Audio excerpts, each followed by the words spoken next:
that's where they can have leverage with the warring parties. All Yemenis want peace, they want this war to end, and therefore they respond. They don't want to be blamed as the spoilers. They come to the peace talks. The problem with the peace envoys from Jamal bin Omar to Martin Griffith now, is that they have no leverage on the regional or the international powers. And therefore, they have no leverage on the Yemeni participants in the war to implement. So they bring them to the talks, they even shake hands on agreements, but then the implementation cannot be done without the region deciding that it really wants to end this war, and the US and Europe. The US and the UK are the partners in crime, in my opinion. And until today, they have not made up their minds that they truly want to end this war. And that's my pessimistic view. Okay, thank you very much. Bushra, over to you. Thank you. Thank you very much, Hadi, and thank you very much for the audience. I'm here wearing actually 3 hats. I'm a woman. I'll talk about the woman. I'm representing the Yemen Fordham network, and I'm an economist, and I am Yemeni. So I'll be talking a bit emotional as well, because this is really hard breaking what's going on in Yemen. It is women who is mostly affected by this crisis. However, women is always absent from the politics and from the peacemaking processes. So I urge here that women should be represented, especially that she is the householder in this war, and she is the one who bears the most economic burden in this war. The second aspect I will talk about here is there are layers in this conflict, but there is one layer that never mentioned or discussed in the narrative or in the media. It's the economic layer. What brought this conflict to happen is the fail of the state, the economy. The country was before this, the war after the transitional justice. The international community supported Yemen with the transitional justice, but after the transitional justice, everybody pulled out, and that's what happened. So let me just give a quick background about the situation going on in Yemen. There was the assignment of Dr. Ma'in Abdelmalik, the new Prime Minister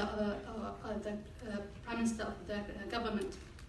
As soon as he assigned, there was some improvement in the financial currency exchange rate. It went from 810 riyal per dollar to 560 riyal for dollar. So this is a good improvement when it comes to facilitate for the people to purchase the food. And payment of salaries for 40,000 retired people, and recently they announced that they're going to pay for the health sector and for the and for Hodeidah people. Though these improvements has been doing well, but they are not by themselves, stand by themselves are enough. So there are projects that are implemented by the World Bank, funded by the World Bank and implemented by SFD and SMEPS. These projects show really good examples of resilience programs and sustainable development for sustaining this, for people to sustain in this conflict. So some of these projects I will just mention quick, that they have managed to provide agricultural projects for farmers where they have been able to recruit 1,700 farmers who recruited 22,000 workers for short and long-term jobs. 40% of those people who are working in these farms left the front lines. So these projects provided food security and peace. This is what Yemen needs. Actually, what we are listening that the humanitarian crisis, Yemen needs aid. There are a lot of food on the market. The problem isn't the purchase power, and this is by the report by the World Bank. The problem is in the demand, it's not in the supply. So what we need, Yemen need, we don't want to have another example of Somalia. I just want to, I have prepared a long paper, but I just want to say here that Somalia has received over 55 billion since 1991, making it top recipient of aid. These funds, unfortunately, did not help Somalia's economy. Rather, they helped to deepen corruption, weaken the economy, and fuel the conflict. And Yemen, tragically, is on the track to follow this example. The complete dependence on relief, on donation, is not the strategic economic approach needed to lift Yemenis from the crucial crisis. And I have many recommendations how we could support the state economy and how we can support the security to bring in peace through economy development. Okay, thank you very much, Bushra. Imran. So, if we are about to bring peace to Yemen, I think the agenda has to be people-centered. We always talk about fighting parties. We always talk about war criminals, but we never talk about the population of over 27 million people. So, if we are to talk about peace, we have to see what the people want to begin with. And the next point is we need to talk about accountability. The problem that we're in today is just because we don't have accountability. The international community, along with the Saudi and the GCC countries, gave the Salih's regime immunity, which allowed him to basically stage the coup along with the Houthis. That's the problem that we have in Yemen today. We cannot talk about peace when we given when we given the platform for war criminals. They're supposed to be belong behind bars. I think the problem in Yemen has to do, one, with accountability. The first thing that we need to do to achieve peace is to end the war. We need to put an end to the war. The humanitarian disaster cannot be used as a bargaining chip. We have to lift up. All the blockades have to end, whether they by the Houthis, internally speaking, inside Yemen, or by the Saudi UAE-led coalition. We cannot talk also today about the so-called legitimate government when it's functioning remotely from within Saudi Arabia. We cannot have a government functioning remotely if we are to have some sort of any kind of peace negotiation. So that's one thing. Currently, the other problem is that the UAE and Saudi Arabia thought they come in to fight the Houthis in order to restore the legitimate government, but what they end up doing, creating their own militias loyal to Saudi Arabia and the UAE, undermining the actual government they claim to support. So that cannot continue. All throughout South Yemen today, we have secret detention led by Saudi Arabia and the UAE. We have countless human rights violations, from massacres to kidnapping to assassinations to all kinds of crimes committed by these countries that are supported by USA and the UK, and that cannot continue to be the issue. We cannot bring people to the table while we're supporting them to do all these massacres and continue the war. So that got to stop. Then we need to ask the question about what the Yemenis want, and I think they spoke loudly during the Arab Spring. They want a democratic system that everyone have equal access to it. Distribution of wealth and power are to be distributed all across the country. People are to be given autonomy, because we have so many internal issues, from the Houthis to the Southern Movement to the central part of Yemen. Because what we had during the Salih regime is the centralized government, where one family, one tribe controlled everything and left everyone, struggling for their own. So we need to know one, it's the humanitarian disaster.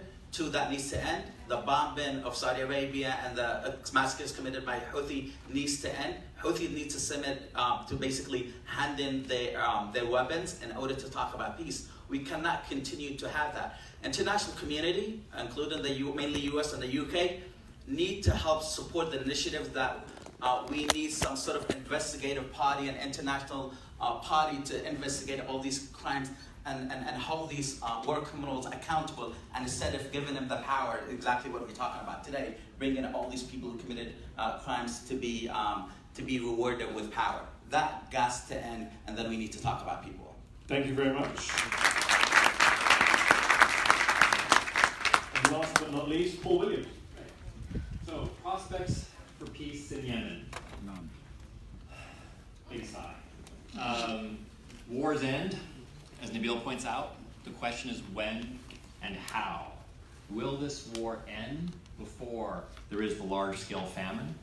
And will it end in a way that it's actually durable and isn't just a pause, rearm, and repeat? The prospects, looking at the Stockholm Declaration, which I understand we'll talk about in the Q&A a little bit, are concerning. Many months of energy and diplomacy to get the guys with guns, we call them the parties, but basically it's the guys with guns, to Stockholm to agree upon a half-of-a-page framework agreement. Now, we've negotiated framework agreements in the past, and they're generally pretty thin, but we try to get them to page 2 or 3.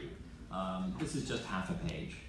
A page and a half ceasefire, but an unsigned ceasefire. The first provision of the ceasefire says, this ceasefire shall enter into force upon the signature of the parties. There are no signatures, there are not even signature lines.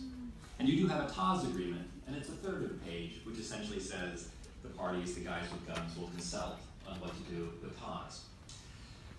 There is room for optimism, because all wars do end, but there are 4 key puzzles that have already been identified by my fellow panelists that must be solved in order to end the conflict in Yemen. The first is accountability. As President Marzouki pointed out, there is a delicate balance between peace and justice. Peace and justice were not balanced in the 2011 Gulf Cooperation Council Accord. Article 1 provided for amnesty, impunity for the president and members of his party. And we see what happened. It kicked us into this conflict. There's going to need to be a substantial mechanism for accountability as well as truth and reconciliation in whatever peace agreement comes to play. But you immediately hit the, are you delaying an end to the conflict if you're trying to seek accountability? But without accountability, you may end the conflict, but it may be pause, rearm, and repeat. Federalism, just touch on it briefly, huge issue during the national dialogue, during the constitution drafting situation, seen as a panacea for Yemen. It is likely to reemerge as part of the peace process. Exceptionally difficult for any country to move from a unitary to a federal state, especially a post-conflict country, and especially a country without a long tradition of decentralized governance. Third puzzle, guys with guns. Mediators get agreement by getting the guys with guns to sit down and sign something.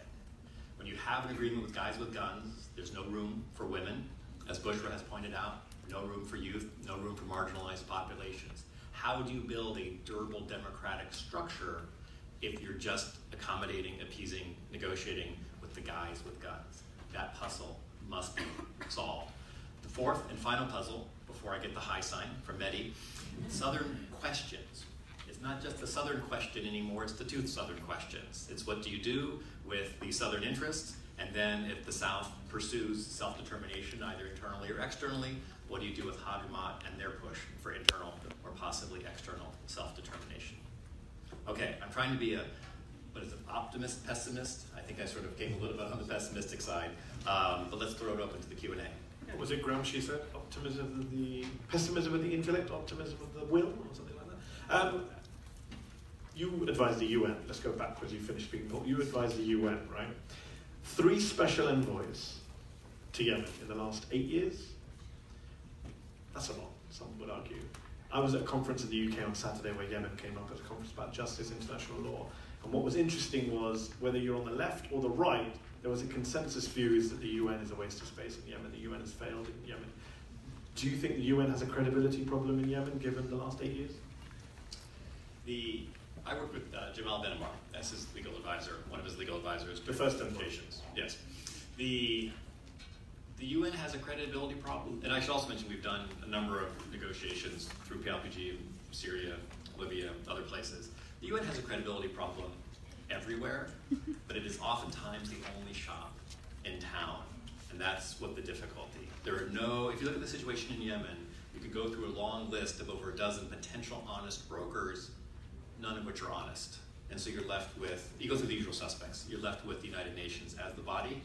And so what you need to do is redouble and energize the effort behind the UN to bring the parties to bear, which is why this type of conversation designed to build public pressure is so important, because you need to get the major powers, the regional powers, aligned with what the UN is trying to do. As someone who's been inside that system, in part that envoy process, how much does quote unquote Western public pressure come to bear on things like how much was Ben Omar kept, looking at what people are saying back in the US or the UK?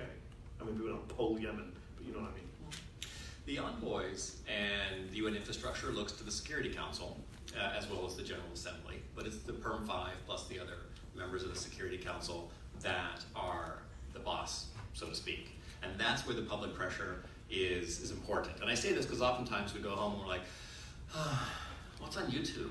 Because you're thinking it's, the activism on Yemen or Syria or other issues is you feel like you're hitting a wall. But that is the pressure point. It's to get those governments to respond to civil society, to respond to public pressure, and then to implement that through the Security Council, or in some cases, through the General Assembly. Nabil, you opened with your rather positive remark about all wars come to an end. Indeed, I'm from England. England and France fought for 100 years. They literally called it the 100 Years' War. I mean, just because a war is going to come to an end, let's talk time frames. When you look at Yemen, it's been at war, it's been at war for a long time. The specific conflict we're talking about, 4 years coming up to. How many more years, if you were a betting man, would you say? So I was born and raised in Lebanon, and I know about long wars as well. it lasted for 15 bloody years in Lebanon. Eventually it ended, and the sad thing is when they went to Taif in Saudi Arabia, back in the days when Saudi Arabia used to mediate conflicts and not stir them up and fuel them, they went to Taif and agreed on basically adjusting the Lebanese political structure in very minor ways. And the issue of Palestinian presence and armed Palestinian presence was resolved in a way that had already been agreed on before the war. So the war ended and should have never started. And if people are only rational about what is it that we seek, and we can just, believe me, if the Yemenis sit down, really the heads of not 550 as Jamal bin Omar had, the leaders, 8 or 10 of the main factions, and have a serious discussion about what's the end goal, what do we want to get to. But why wasn't that serious discussion in Stockholm? I think, in Stockholm, the mistake, in my opinion, is that they focused on Hodeidah. The port. Right, because of the humanitarian crisis and the urgency on the port. And, okay, so we achieved a ceasefire in Hodeidah, which is, wobbly but more or less holding. But in the rest of the country, the war went on. So really, if you want Hodeidah, okay, fine, Hodeidah is the first step, but get a general ceasefire.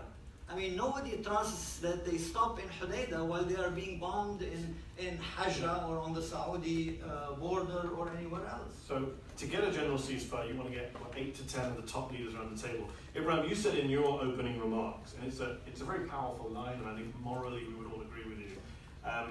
You said, put the war criminals behind bars. Given everyone seems to be a war criminal in Yemen, who's left to negotiate? It's a $1 million question, right? I think we need to start internally speaking, and because of what is in Yemen, and the Yemenis are paying the price.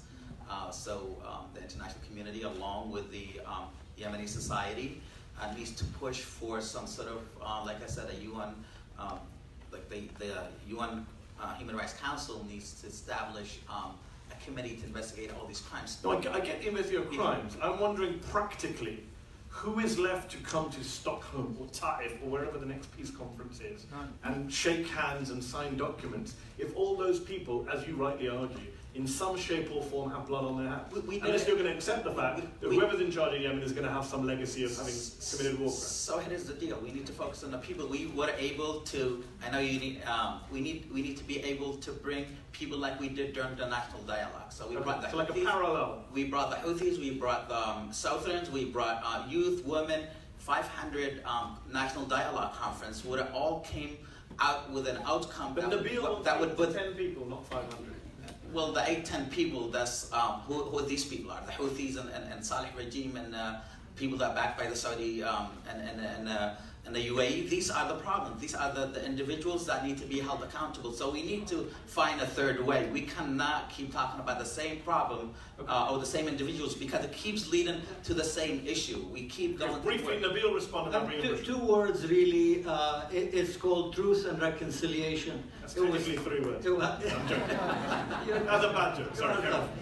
It was tried in South Africa, it was tried in Tunisia, in Morocco, after the years of lead of King Hassan II. What you do is you wait until you have peace, and then you reveal all the crimes that were committed, you point and shame to the people who did them, and then you achieve national reconciliation and move on. If you focus too much, Mahdi is right. Everybody is a criminal, like Lebanese civil war. Who is left to run the government? But that's exactly what we had in the national dialogue. We need to go back to that point where we have a peaceful transition. I would like to say that women should bring peace. And women will bring peace, actually, because we have seen a lot of examples. I can give you a lot of examples from the ground where women has done a lot of grassroots peace, and they have done ceasefire on the ground, and these women are not on the table. And women has been very resilient. I have just mentioned how important women should be on the table. I'll give you one example of women has been supporting the aid transfer and distribution voluntarily. 75% of those women, they are the leaders of their communities. They are the future leaders. We should work with those people. We should work with those women. This is a new and a change in our culture in Yemen. This is, maybe I can say, the only positive thing that happened in this war is that woman has been empowered, has given some way that she is now taking the lead of many things, but she is not on the table. I want to just expand on the point that Brian made about holding people to account and liability. Even if we can't get people into a tribunal or behind bars, just in terms of acknowledging what is happening in Yemen from a moral political point of view, I'd love to ask all 4 of you, and I was interviewing Tawakkul just before this panel for my TV show, shameless plug, up front, coming soon, with Tawakkul Carmen. But it's a few weeks. But one question I asked her, which I want to ask all of you, is, we know there are lots of parties to this conflict. We know a lot of them have committed war crimes on the ground. But if you have to single out a single party, whether it's a Yemeni group or an international organization or country, where does blame lie for this war?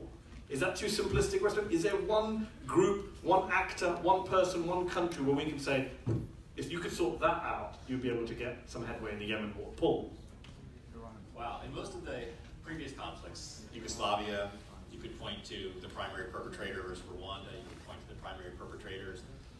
Here, it's an all-in conflict. And this is why I think accountability is so important, because you're only going to erode the tradition of the elite political bargaining that has led to this conflict if you have a full court press on accountability and you aim to hold all of those actors. Now, the problem is, when you do that, the room is going to be empty until women, youth, civil society, and non-armed actors will show up and fill that room in order to negotiate a durable. But that's Yemeni society. As we know, this is not just a Yemeni civil war. This is quote-unquote proxy war between regional actors.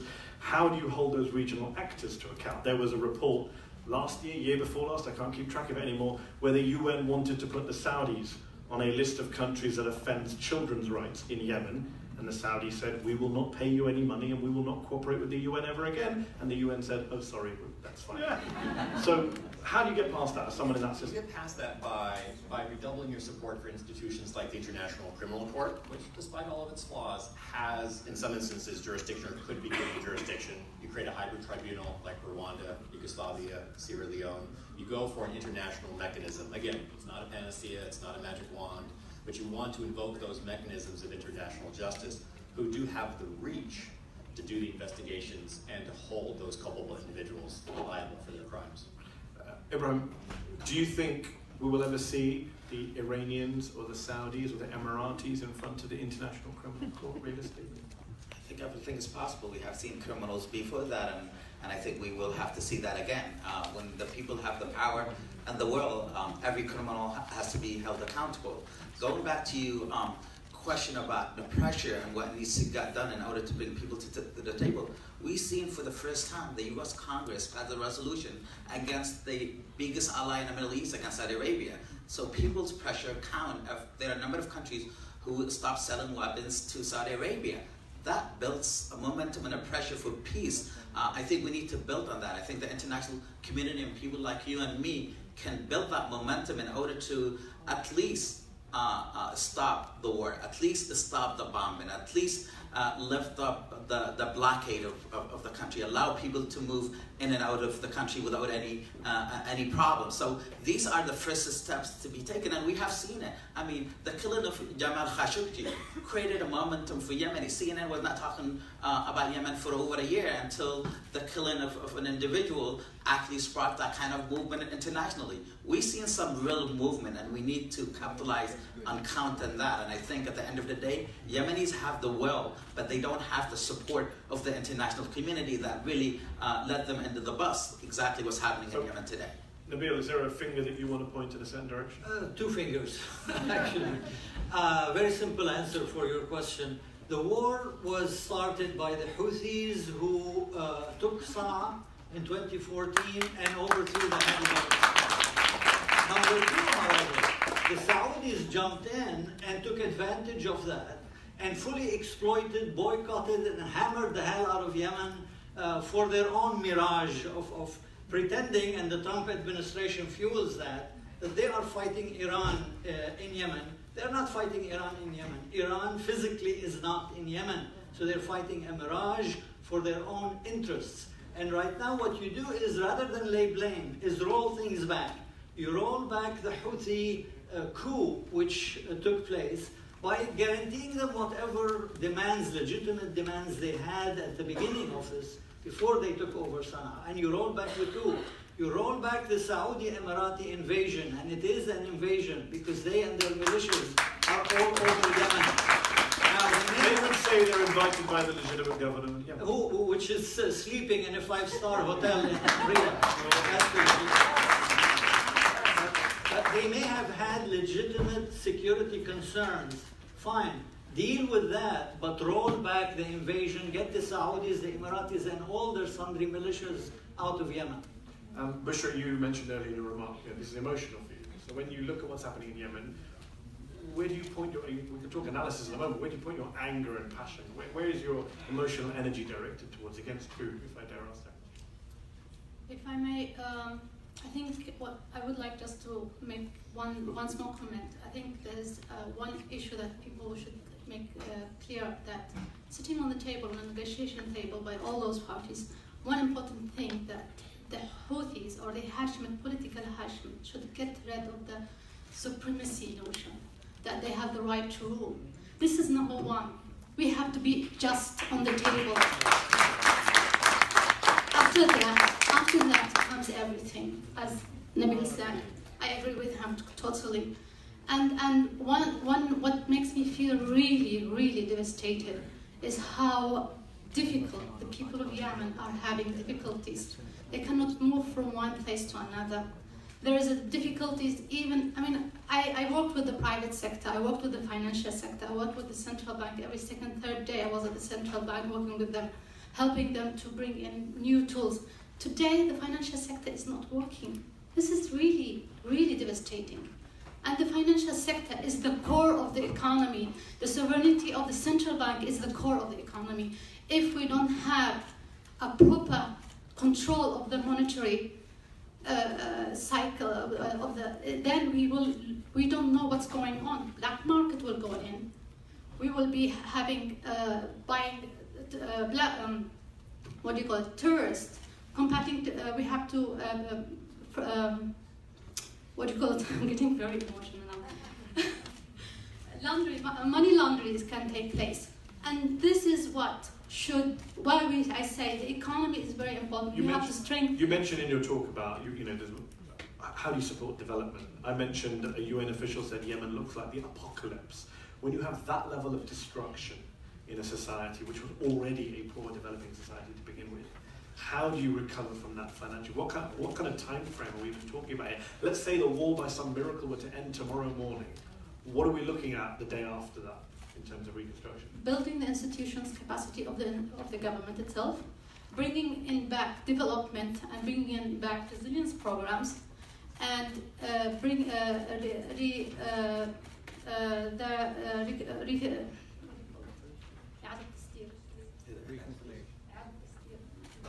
To be an expert. Bringing exports back to the country, and we have to deal with making sure that the central bank also is looking after all the money goes in through the central bank. This is important. When it comes to the areas where the Houthis are controlling, they have been making the private sector.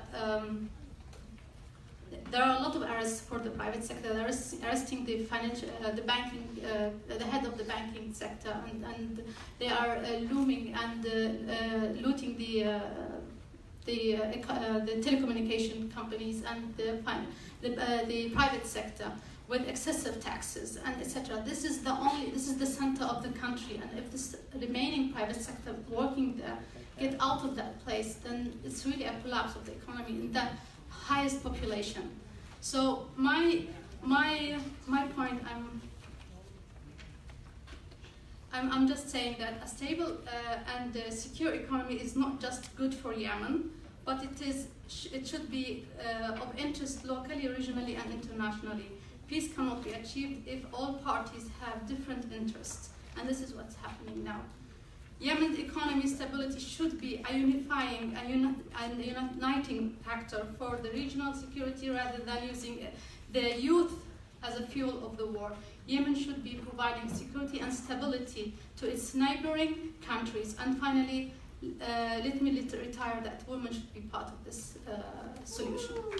Paul, in terms of the aftermath, if we can be optimistic and say the war comes to an end, what role, we talk about the cost of it, that's the financial cost of reconstruction.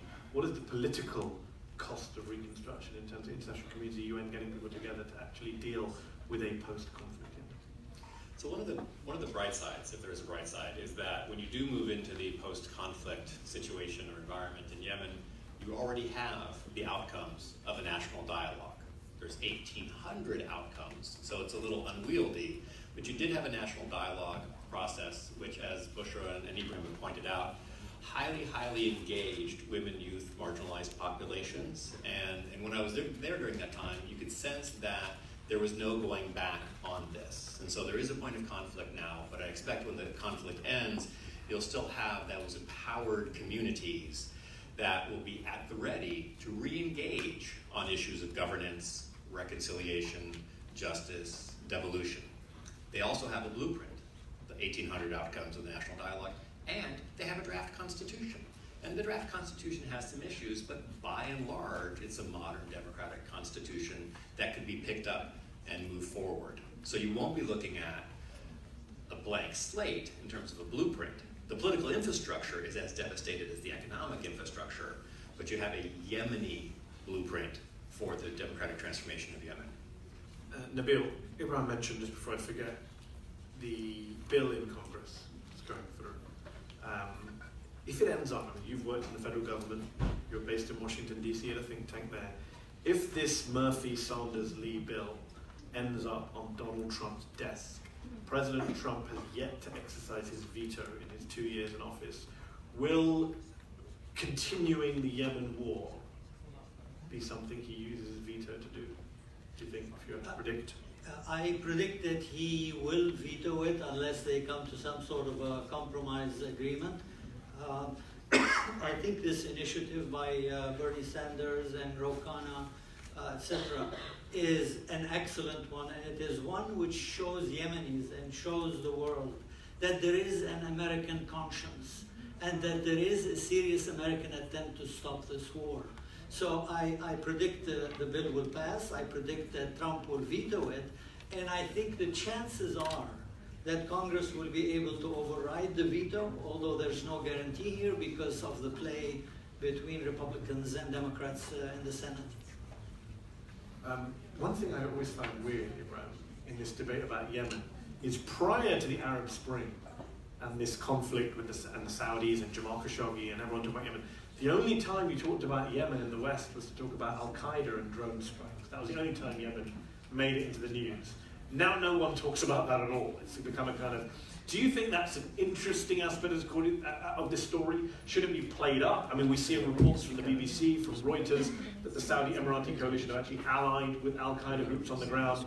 Is that a complication in all of this talk of reconciliation, the UN, peace talks, when you have a group on the ground which Western countries at one time were obsessed with, and now kind of aren't so obsessed with? I think part of the problem in Yemen is the mislabeling of the country when it comes to Al-Qaeda, when it comes to even, I mean, you mentioned in your introduction that Yemen is the poorest country in the world. It is not. In the Middle East. We had, even in the Middle East, we had the corrupted regime in the world by the Transparency International group, and supported by the most corrupted, repressive regimes in the region. And that's part of the problem. So we keep labeling Yemen as the poorest, and that plays to, prolonging the conflicts. The other part of it, when it comes to labeling Yemen, we always, in every single newspaper in the West, that Yemen is the backyard of Saudi Arabia. When you have a corner store that oversees 2 seas and 70% of the world trades go through it, and you label it as the backyard of a desert, we have a problem here. Then the other problem here that people don't talk about is the international struggle for power.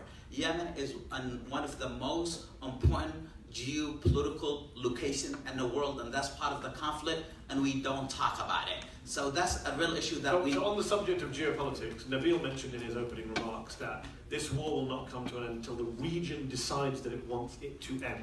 Do you see any evidence that the region wants the Yemen war? I don't think so. If you see what's happening in the south today, it's controlled by the UAE and Saudi Arabia, for example. There is a movement now within the Sultanate that actually supported the beginning of the Saudi UAE-led coalition, just because they occupied every single island that Yemen has right now. And there is no Yemeni government presence in all of our islands. The seaports, airports in the south are controlled by the UAE. Yemeni ministers have to be checked by the UAE offices at their own airports. So we have a serious problem right now. They're only interested in that part of the country, and that's why they're letting the problem go right now, because they control the seaports, the airports, and the location they need to control right now and to maintain the problem inside Yemen. There is one interesting thing that we need to point out here, especially in the West, is that people keep talking about the Saudi-led strikes in Yemen, which they committed massacres and war crimes. But also, the Houthis are one of the biggest problems in the country. It's not different than the KK in the US. They think they are an elite group, a sectarian group, that have the right to control the future and the lives of Yemenis, and that's part of the problem. We don't talk about it here in the US because we think we don't care about it. Because of the US foreign policy, that's what we need to focus on. If your issue is about democracy, it's about accountability, then you need to support the Yemeni people, and you need to hold every war criminal accountable, whether they're Houthis or Saudis or UAE or even the Yemeni government. And that's what we need to discuss going forward. I mean, the Yemeni people have the will to do it. They need the support of the international community. Do you think that, just one quick question, do you think that complicates the narrative? You talk about putting public pressure, which Paul mentioned, you mentioned, here in the West on outside powers. Does it complicate the narrative that there is no easy good guy, bad guy narrative? That you want to be able to say, I want to condemn the Saudis, and I want to be able to condemn the Houthis, and I want to condemn the guy sleeping in Riyadh, and I want to condemn all of them? That's like the Al-Qaeda problem in Yemen. Yemenis have more weapons than we have people. During the Arab Spring, they came out peacefully. They didn't fire one bullet. So we cannot mislabel 27 million people because we have war criminals that are supported by regional powers and international powers. So we need to move from those kind of misconceptions that were created by some U.S. or world news agency that funded by certain groups that wanted to see some sort of system in the country. Yemenis for the past 2 decades Yemen's supposed to be a democratic society. and Saudi hijacked that system. Saudis don't want a democracy next door. So what is the Western values about democracy? Okay. What is the support for that? And I think we will overcome, like President Masugi said at the end of the day, that we will. I want to bring the audience, before I do, one quick practical question. We didn't really get time to get into. Paul, the Stockholm Agreement, you mentioned it in your talk. I believe they didn't even sign it, they just shook hands. There was no actual signatures. Nabil mentioned it's shaky, but it's helped in the poor. Has it been a net good or a net positive or a net negative in your view in the last few couple of months? It's been a distraction. It provides some principles, it provides some momentum, but if you can't even sign the framework agreement and you cannot begin to implement the ceasefire agreement, then that becomes the new norm. You're going to need fairly substantial strides in order to end this conflict, and baby steps. The next time around, it has to be a stride, not a baby step. Okay, let's take questions in threes. Can I ask for questions and not speeches? We'll go to the gentleman in the hat, then we'll go to the gentleman here, then we'll go to the lady in the glasses. Hello, my name is Brody Elkins. I'm from New York University. I'm just a student doing some research. I have a question just for the panel. Do you believe Qatar and the Muslim Brotherhood al-Islah are playing a role in the Yemeni crisis? And if so, does it alarm you that Ms. Carmen is shown to have direct ties to them financially?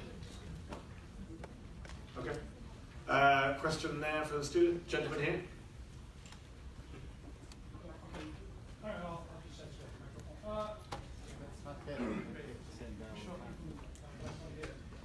This panel discussed idealism versus realism.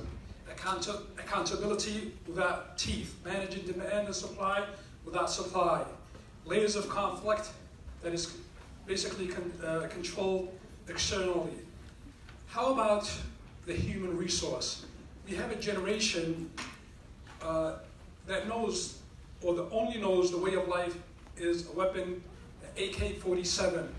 We also have a brain drain. For the last 4 years, all the brain have left the country, and coming back. I'm worrying this is turning into a speech. Is there a question? No, that's it. That's it? The point about human resources. Got it? Thank you. Lady in the glasses. Hi. I want to ask about geopolitics. Why there has to be some major event to happen so the world could care? First, it was the Qatar crisis, and then Al Jazeera started to care about Yemen and report non-stop about Yemen. And then second, it was Jamal Khashoggi. Do we need another Jamal Khashoggi? Do we need another regional crisis so peace can prevail in Yemen? Okay, do you want to take those? Who wants to take those questions? Do you want to deal with the first one? Since you're an advisor to the Tawakal Common Foundation, the gentleman who wanted to ask about Qatari, Islam, Muslim Brotherhood, financial ties. There are a lot of interventions in Yemen. Everyone is trying to get a stake because of the geopolitical location of Yemen and because of the struggle for power between different GCC countries, including Qatar and the UAE and everywhere. In terms of the Muslim Brotherhood or the Islah Party in Yemen, which they consider a region of the Muslim Brotherhood, Yemenis, as long as you don't carry a weapon and kill people, as long as you enter the system in a peaceful way, whether you're Houthi or Islahi, Yemenis don't have problem with that. As long as you carry weapons and trying to achieve political goals using violence, all Yemenis are against that, whether you're a Muslim Brotherhood or Houthi. So as far as a lot of people know, the Muslim Brotherhood is not engaged, and the Houthi-like sort of militias, they part of what the so-called legitimate Yemeni government until we see that. And that's why we call for an independent investigative party to investigate every crime committed by all sides. We don't care who committed that crime, and we need accountability. So we can't just keep pointing fingers without finding solutions and holding war criminals accountable. But as far as going forward, Yemenis need political parties and any kind of groups to enter the political process peacefully without using any violence, and I think that's a huge agreement for Yemenis. The point about human resources and young people. Yeah, I think there's a very important point that the people, the region, and should understand that Yemen is very rich in resources and it's very rich in human resources as well. So we should start building a strategic relationship, not what's going on right now. The amount of money they put in the weapons, I think they should invest it in the people. And we have to, I was working with a project with USAID for supporting, building the capacity of the Yemeni youth to work in the Gulf. And that was one of the programs that I was working on, and that was a very important program for employment. So this is one of how we can bring in strategic relationship and cooperation. In your experience working with these organisations, whether it's USAID, whoever it is, do you think there enough attention and recognition is given to this gentleman's point? No. Unfortunately, it has been a lot of speak about how could Yemen be part of the Gulf region, but never happened. Especially, we were thinking, we started talking about labor market, bringing labor, but then it didn't work out. Okay, Nabil, do you want to take things about events Sure. in the Middle East? Yeah, Afrah Nasser's question, I think, on do we need another Khashoggi? Unfortunately, it's true that for Western media, particularly American media, once you could visualize it in the life of one person that was taken, it dramatized it, it brought it home, particularly someone who worked in Washington with the Washington Post. So it increased the media attention, the spotlight, and that to some extent has helped generate or speed up the movement in Congress. However, I don't think in the end that in itself and another individual crisis wouldn't be enough to resolve this problem. In the end, you need political action, regardless of how much media covers or doesn't cover. You need political action in Congress, essentially to simplify. The US turns off the tap, which has been fueling this war. The Saudis and the Emiratis in turn turn off their tap, which has fueled all these militias and mercenaries running around Yemen. And in the end, you get the Yemenis together. And frankly, the region is not all Saudi Arabia and UAE. You mentioned the question about Qatar. I think Qatar was a benevolent force in Yemen before this whole thing started. When I was still there and at the London Donors Conference, I encouraged the Qataris to lead a peace negotiation in the north between the Houthis and Saleh at the time. Because they truly could be a bit detached from the problem, unlike the Saudis. But the lady's question about the spat between Qatar and Saudi Arabia, the blockade, how has that played into the Yemen conflict? Has it had a major role in that? Well, essentially, Saudi Arabia has blocked Qatar's peace initiatives in Yemen for at least a decade now, if not more. And that, to some extent, got Qatar out of the GCC effectively.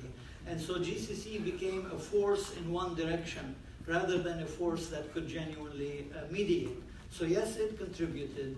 It also contributed to intimidation. Qatar is out of the GCC largely because they wouldn't toe the line behind Mohammed bin Salman. And because they didn't agree to batter Yemen as the Saudis and the Emiratis. Although they were part of the original coalition, the Qataris were part of the coalition. They pulled out of that. Out. Okay. And so it intimidates opposition. Let's go back to the audience. Let's take the three questions. Lady here. Hi. Gentleman behind you. I'm just going to identify three people. And the young man over there.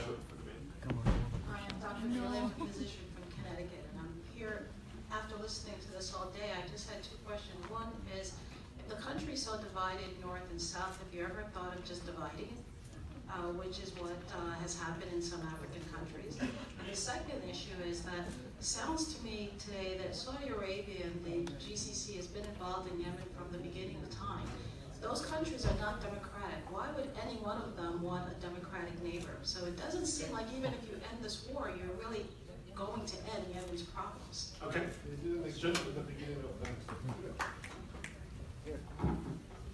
Being that everybody agrees here, Zaid Naji, a Yemeni American activist, being that everybody agrees here that it is a proxy war, and all day to day, and especially in this panel, we've been hearing about advocacy to stop Saudi Arabia, which is fine, and or anybody, we Yemenis who live next to Saudi Arabia understand that role. My question is, does anyone of you guys advocate to stop the other part of this equation, Houthi and Iran? If anybody advocate, and I'm gonna end by saying this, Yemenis at the ground understand any effort that only stop one party is gonna fail. Okay. Thank you. Okay. Gentleman there. Shrana, sir, I think you have mentioned that Somalia received 1 point something millions to improve their economy, and the economy did not improve. What do you think is the best solution to improve Yemen economy? Okay. Do you want to take that one first, briefly? Yeah. Actually, Somalia received 55 billion since 91, and it didn't help anywhere. It ended nowhere. And even after the drought, they have been bringing in lots of funds, and they didn't help the farmers how to prevent our be protected from the drought. So this is not the solution. Solution is development. Solution is bringing in skills development, technology, upgrading the farmers, upgrading the people with the latest. And one of the solutions, I think, is bringing in technology, in financial technology, financial inclusion. And just to mention that the WFP has introduced the biometric system for ending the corruption, because corruption is like 60% of the aid is confiscated by the Houthis. So this is one of the major reasons of starvation. And then I have also the statistics that 70% of the aid is for operation costs. So what's left for the Yemenis? Right. Nothing. And when the WFP lately, after Stockholm agreement or consultations, not agreement, after Stockholm consultation, he has been mentioning that there are been thefts. The Houthis are thefts for the aid. 7 landmines have been found in the silos, and they have bombed the storage of the aid of WFP. So these are violations. Starvations for them, for the people, they don't care about starvations as long as they are achieving their goals. This is one thing we should understand. And when it comes to Somalia and Yemen, we are in the 21st century, so we can bring in technology and bring in better methodologies to administrate and operate. Imran, gentleman's question about focusing on Saudi, what about the Houthis? I'm pretty sure I heard you talk about the Houthis earlier. Do you want to expand on that earlier, about accountability on all sides, putting pressure on all sides?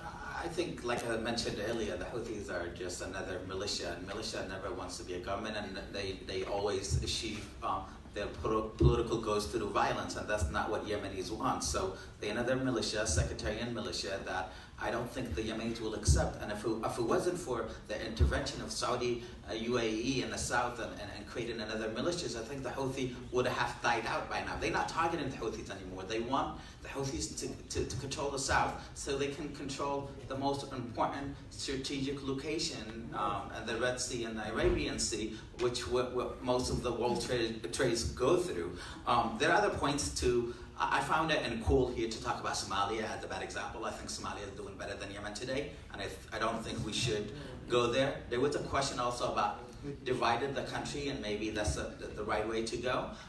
That was discussed through the national dialogue, where we have a lot of grievances in the south and the north and elsewhere. People agreed to establish a federal system, a decentralized system. The problem in Yemen in the past is that we didn't have a system that actually delivers services to people and treat them equally. That was the core issue of all the wars in Yemen, is that one group controlled the government, loots all the rest of the country, like what happened after the 1994 war, where Saleh regime removed all the partners from the south from power, looted their oil and everything for his own family and region, and that's part of the problem, and that's why we want to move away from this kind of system and establish a democratic federal system, a decentralized system, that the main focus is to deliver services and good for the people, and actually ensure that the rule of law and justice is applied to all Yemenis, regardless of their background. Nabil, separate the country, partition?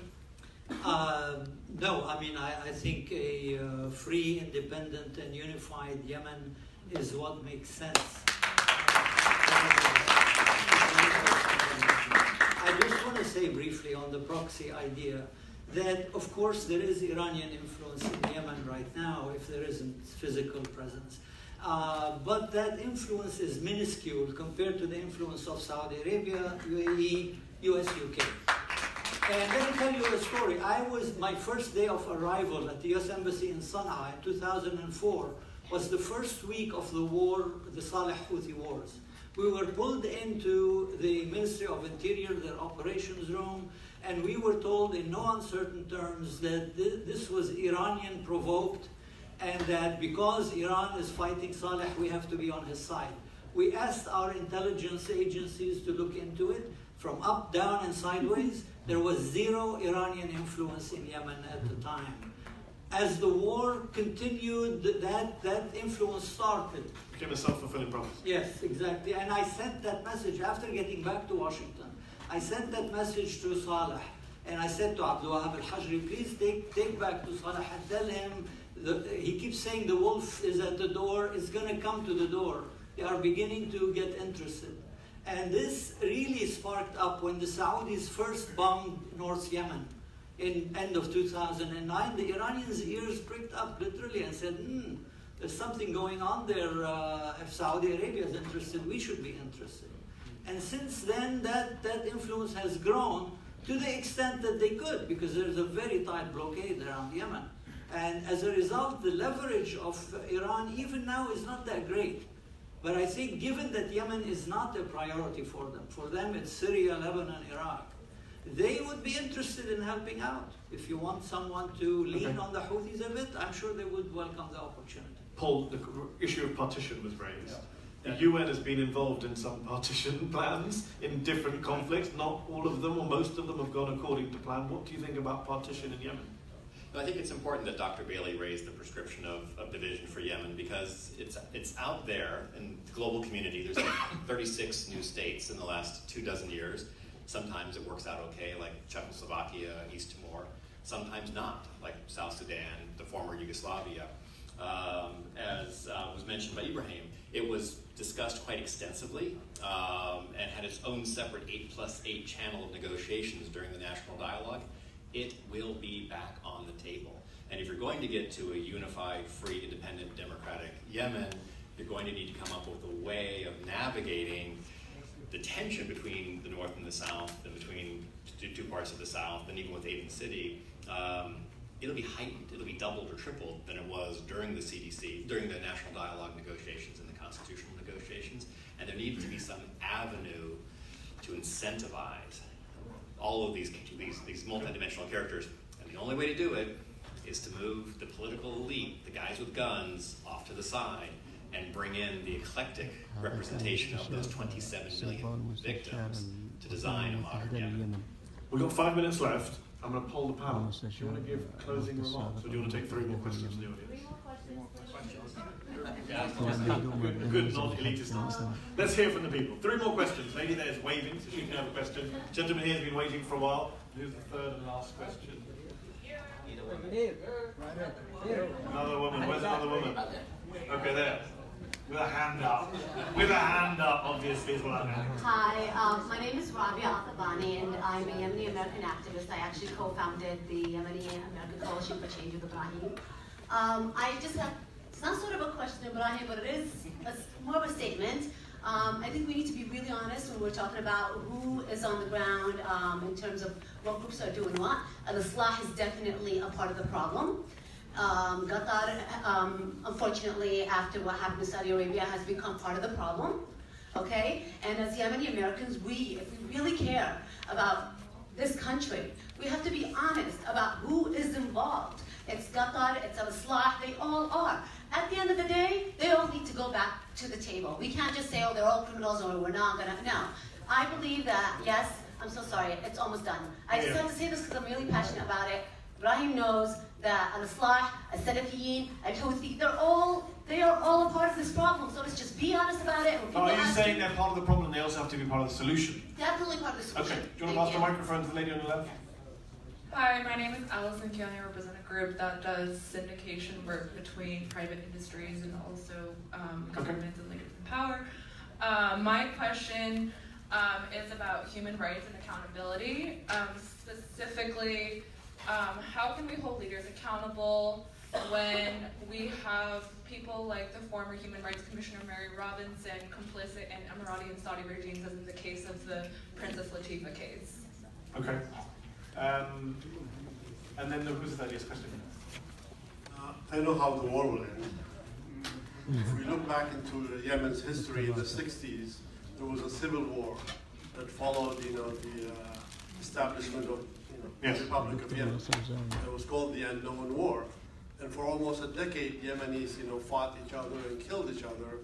And Saudi Arabia and King Faisal at that time was backing the royalists, and Gamal Abdel Nasser was backing, the Republicans.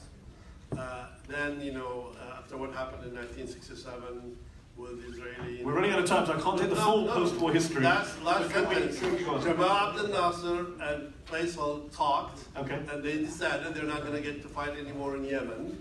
And then Yemenis were able to resolve things amongst themselves.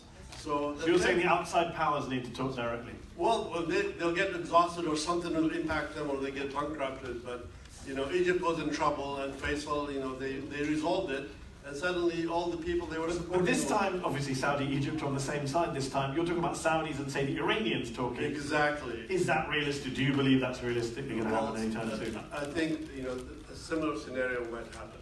Okay. Hans, do you want to respond to that? Paul, do you want to... We're going to go from left to right and we're going to finish now with you. Do you want to respond to whatever you want to hear? Whatever you heard. Take your pick.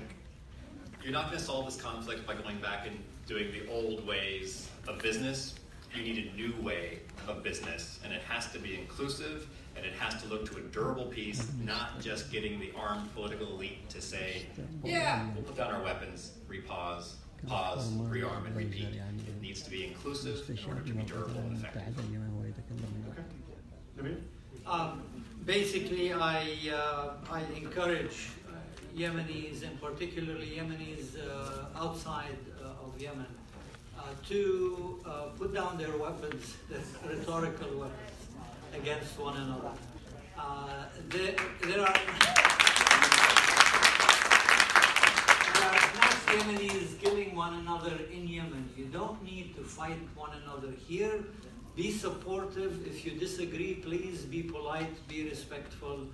Don't launch these campaigns, particularly against women. I've seen it. Women journalists and women commentators.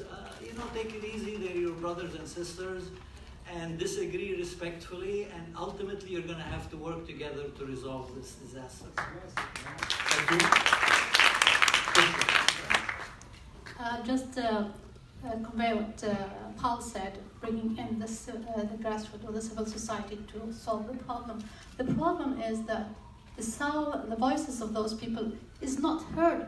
Who is today with us coming from Yemen? Who is today with us coming from Yemen to Europe? None, zero. There is a ban. So how can we solve them?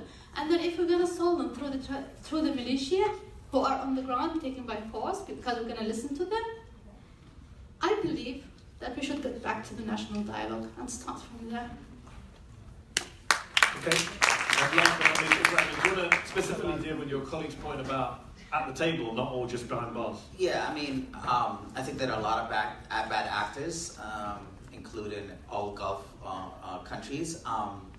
The issue here, we have to have a difference between when someone is bombing your own civilians, like Saudi Arabia and the UAE, you cannot compare that to Oman and Qatar. It's a completely different world. Running secret detentions, blockading the country, controlling the seaports and the airports is completely different than having... It's all interesting in the last 60 seconds. Okay, so...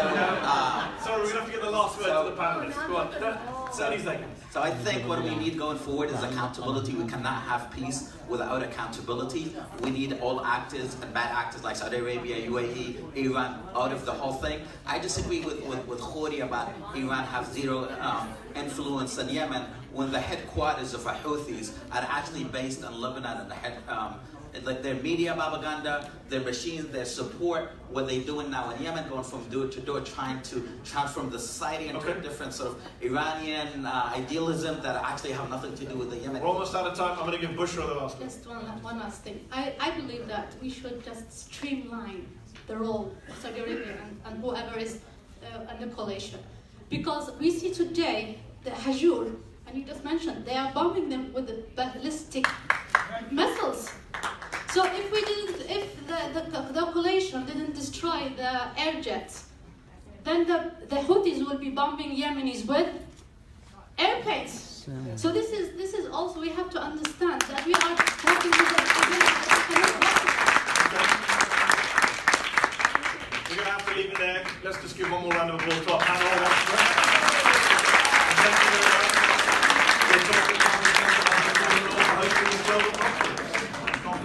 Thank you all. Thank you very much. Good to see you. Oh, hey.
Also, they have had the coup in 1915, in 2015 because of this.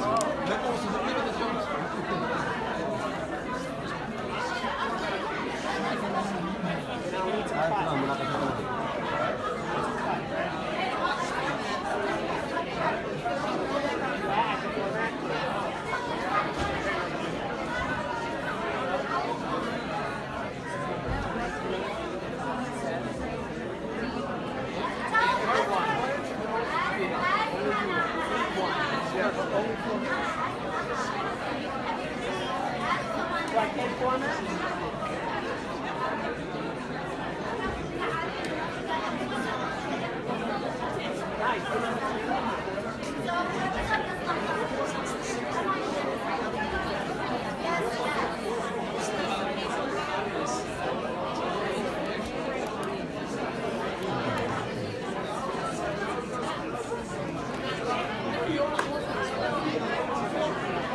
could take your seat, we're about ready to start our final panel.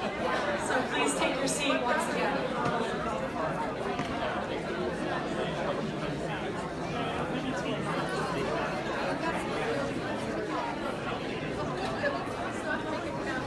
الآن إن شاء الله الجلسة الرابعة والأخيرة من جلسات المؤتمر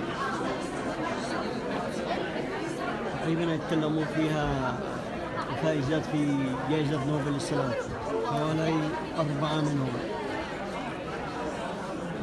بعدين الكلوزنج ريماركس كلمة انتهاء المؤتمر. إن شاء الله يعود هذا الموضوع على الإمام بالخير.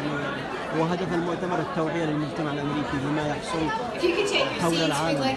جامعة فوردهام تقيم مؤتمرات حول السلام في الشرق الأوسط وحول ما يجري حول العالم، توعية للطلاب هنا في الجامعة وأيضا توعية للمجتمع الأمريكي بكل الأحداث التي تدور حول العالم.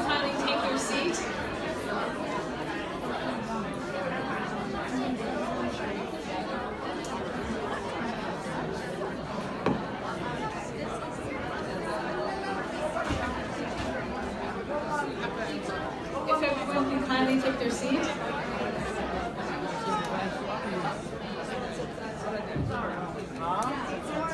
If everyone can kindly take their seat, everyone in the back can join us.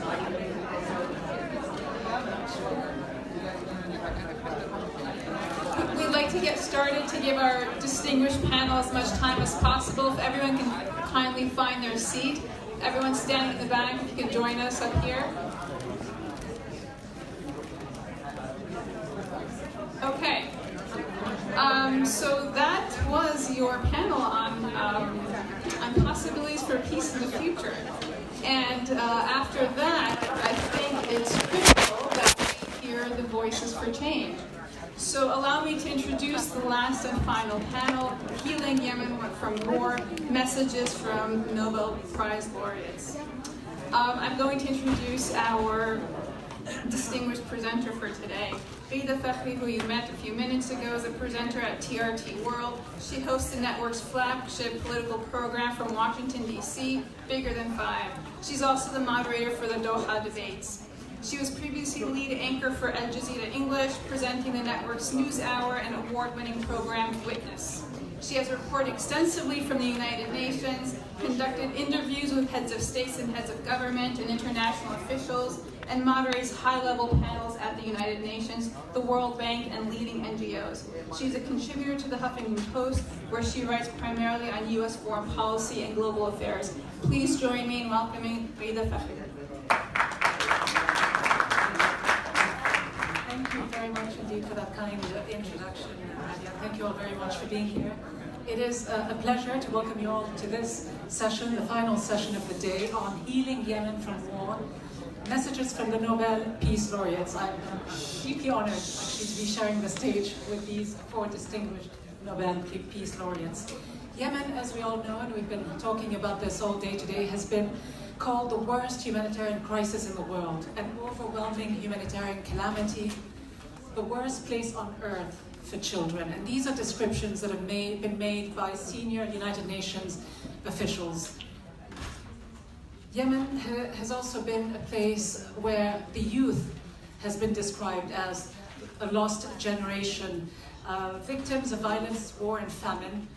The war continues and the statistics continue to get worse. More than 20 million Yemenis, 2/3 of the population, do not have access to food. 14 million have been pushed to the brink of famine.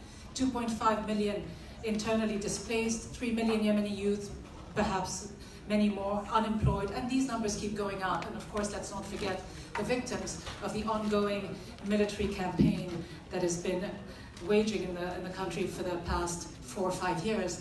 The conflict has entered its 5th year, and there seems little sign of an end to it. But on this panel today, we want to try and explore some of the potential solutions. What needs to take place for Yemen to eventually make a transition to peace, justice, reconciliation, and reconstruction. We are indeed privileged to have with us 4 extraordinary women Nobel Peace Laureates. They are extraordinary not because they are winners of the Nobel Peace Prize, but they have indeed won the Nobel Peace Prize because they are truly exceptional and truly special women who have all done a lot within their own countries for their causes and internationally as well. Strong advocates, strong activists who have each taken up a cause and made a significant difference. So I'm deeply honored to be here with you all today. And on the eve of International Women's Day, perhaps fitting to start talking about where women fit in nation building and peace building. Let me just very briefly introduce each one of the panelists, though you know them all very well. But to my right, Tawakkol Karman, who became the first Yemeni, indeed the first Arab woman, and the second Muslim woman to win a Nobel Peace Prize. She also was the youngest at the time, at the age of 32. One of the oldest, not quite. Shireen Abadi, to my left, of course, the 2003 Nobel Peace Prize laureate, one of the first chief justices in her country, Iran, the first Muslim woman to receive the Nobel Peace Prize, and only the fifth Muslim to receive a Nobel Prize in any field. Lema Bowie received the Nobel Peace Prize in 2011 for her work in leading women's peace movements that brought an end to the Second Civil War in Liberia. She shared that prize with fellow Liberian Ellen Johnson Sirleaf and Tawakkol Karman, in fact. A pleasure to have you as well, Lema Bowie. And last but not least, Jody Williams, who received the Nobel Peace Prize back in 1997 for her militant work to ban landmines through the international campaign to ban landmines. So a very important issue as well. At the time, Jody Williams became the 10th woman and 3rd American woman in the Nobel's almost 100-year history. So well done to everyone, and a pleasure to be with you here.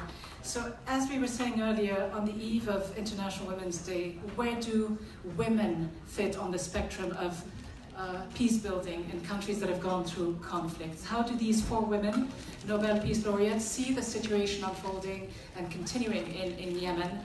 What do their different experiences offer in terms of ideas and solutions as Yemen tries to emerge from its current predicament? So let me begin with you, Tawakkol Karman. You, as everyone here knows, became the mother of the revolution in your native Yemen. As a human rights activist, as a journalist, as a politician, a senior member of the Al-Islah political movement, Al-Islah meaning reform, how do you assess the role women have and can play in the struggle for peace in Yemen? Thank you so much. If you want to talk about the role of women in Yemen, you should talk about 2 periods. Before the revolution and after the revolution. I don't want to talk about the history because we have a lot of history of the great participation, political participation of women in Yemen, especially we were ruled by the greatest woman queen in Peninsula in the world, Queen of Sheba, you know, Bilqis, and Queen Arwa. So we have a great history with political participation of women, and we have a great history of political struggle in the women's rights and human rights. But let's talk about the women rule under the tyranny ruling. And sorry for my English, by the way, if I did any mistake. So if I talk about the rule of women under the rule of the dictator Ali Abdullah Saleh and after the revolution. Under the ruling of Ali Abdullah Saleh, woman was played a very decor rule, as with every dictator in the region and with every dictator around the world. So they use women as a decor to make their image better. They said, okay, we include women in some seats of parliament or in some seats in the government, and we have just one woman in the government, and they say, oh, we give women her right. The same thing with her in the parliament, etc., etc. But the real rule, the real right for women in the legislations, in the constitution, in the law was absent because the absence of the will of the dictator. And woman was playing a traditional role. If she play a good role in the society, so she should make it in the women environment And there is a great woman, strong woman, who made it something exceptional. But in general, no. In the peaceful revolution, women in Yemen, as well as women in all Arab region, decided to play another role, which is to be leader, not victim. So when we talk about the hardest part of political participation of women, there is nothing hard to be part of the revolution against tyranny and to lead the street for freedom, justice, and democracy. And also to write the constitution. And that is what has exactly happened in Yemen.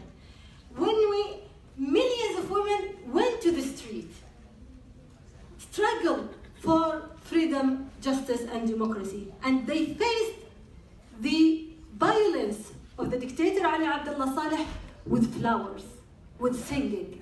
And that was the most important moment that transferred Yemen from an armed society to a peaceful society.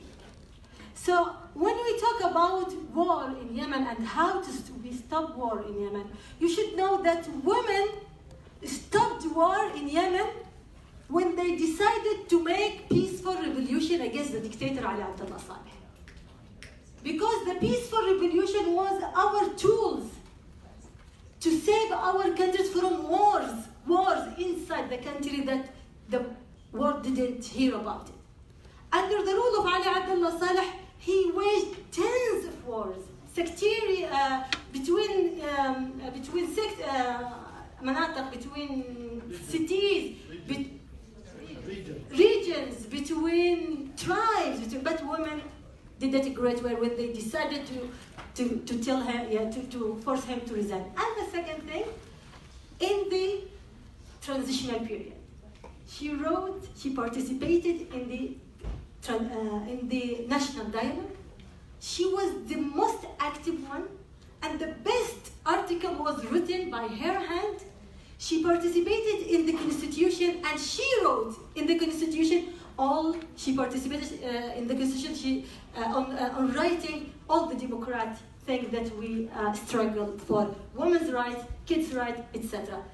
Third thing, which is now women under the counter-revolution. Now women, also children, are the most vulnerable one not because of the peaceful revolution, because of they are targeted by the counter-revolution entities and countries. And just bringing it up to today and what is going on, there have been meetings involving Yemeni parties in Stockholm under the aegis of the United Nations. But how do you see these prospects for peace and reconciliation if, one, the foreign powers that are fueling this conflict are not at the table, nor are the women? If the foreign countries are not with us, are not feeding the conflict in Yemen, you will see Yemen something else. If I understand the question.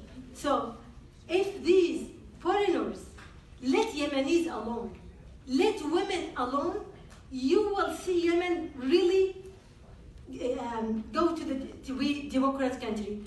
Who won Nobel Peace Prize? Is the Yemeni people. The peaceful people who throw their weapons, and the women there who throw the weapons. So the conspirators from the international community and the regional make all this collapse. Now Stockholm Agreement is very important step for peace, for creating peace in Yemen. But unfortunately, there is many misleading things inside it. There is no really explanation from the United Nations about what is inside it. So it will collapse, and also there is no real implementation from the international community from one side, and from the parties, from Houthis and from the Saudi and Emirates. Okay, Shireen Abedi, moving on to you, looking at the issue of transitional justice in Yemen. As someone who served as president of the city court of Tehran in the years leading up to the revolution, someone who, as I said earlier, was the first Iranian woman to become chief justice, how do you see what is happening in Yemen And how do you view the talks that we just mentioned taking part without the major foreign parties, whether it's Iran, Saudi Arabia, or others, and without women at the table?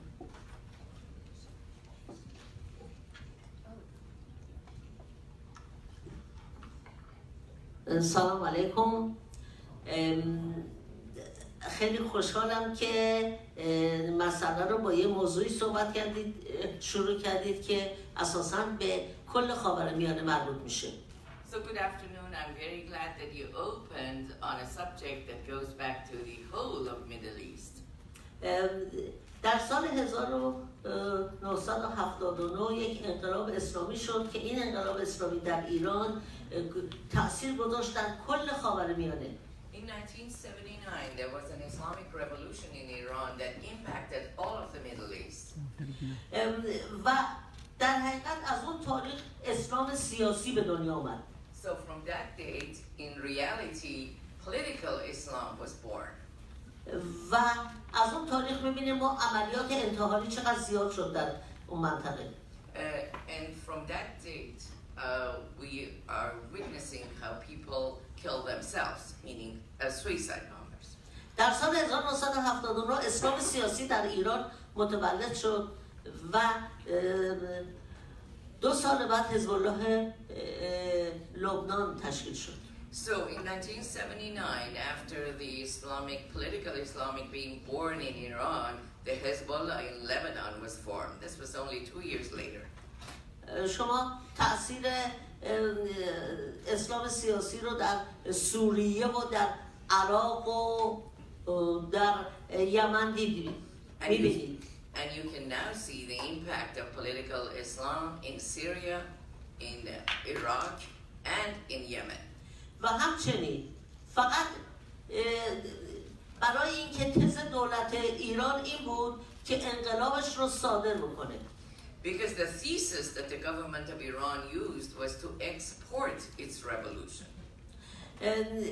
من قبل از انقلاب رئیس دادگاه بودم و بعد به من گفتن که چون تو زنی نمیتونی رئیس بشی و من رو کردم منشی همون دادگاه. So before the revolution, I presided a court in Iran. However, after the revolution, I was informed that being a woman, I could not preside over a court, so I was demoted and became the clerk of my own court. و همینطور البته من قبول نکردم و آمدم بیرون و دفتر وکالت خودم رو دایر کردم. Of course, I didn't accept that. I left the judiciary. I went back to private practice and started my own practice. قبل از اینکه اجازه بدین به عنوان یک ایرانی از تمام مردم یمن به خاطر دخالت‌های حکومت خودم در یمن و کمک به حوثی‌ها که باعث تشدید جنگ شده معذرت بخوام. First of all, I want to ask the pardon of all the Yemeni people, and I want to apologize to all of them because of the influence of my country on the Houthis who have actually set fire to the border.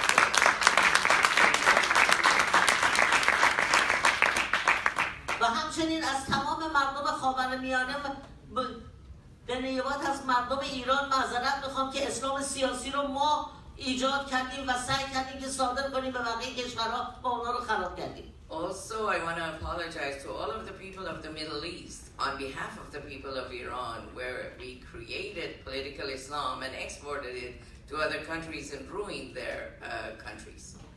من مسلمان هستم و پراکتیس هم میکنم، به دین خودم افتخار دارم، ولی اگر اسلام بایستی در منزل باشه و اگر به قدرت سیاسی تبدیل بشود یک فاجعه است. I'm a practicing Muslim and I'm proud of my religion, but religion has to stay at home. If Islam becomes the political power, it can be very dangerous.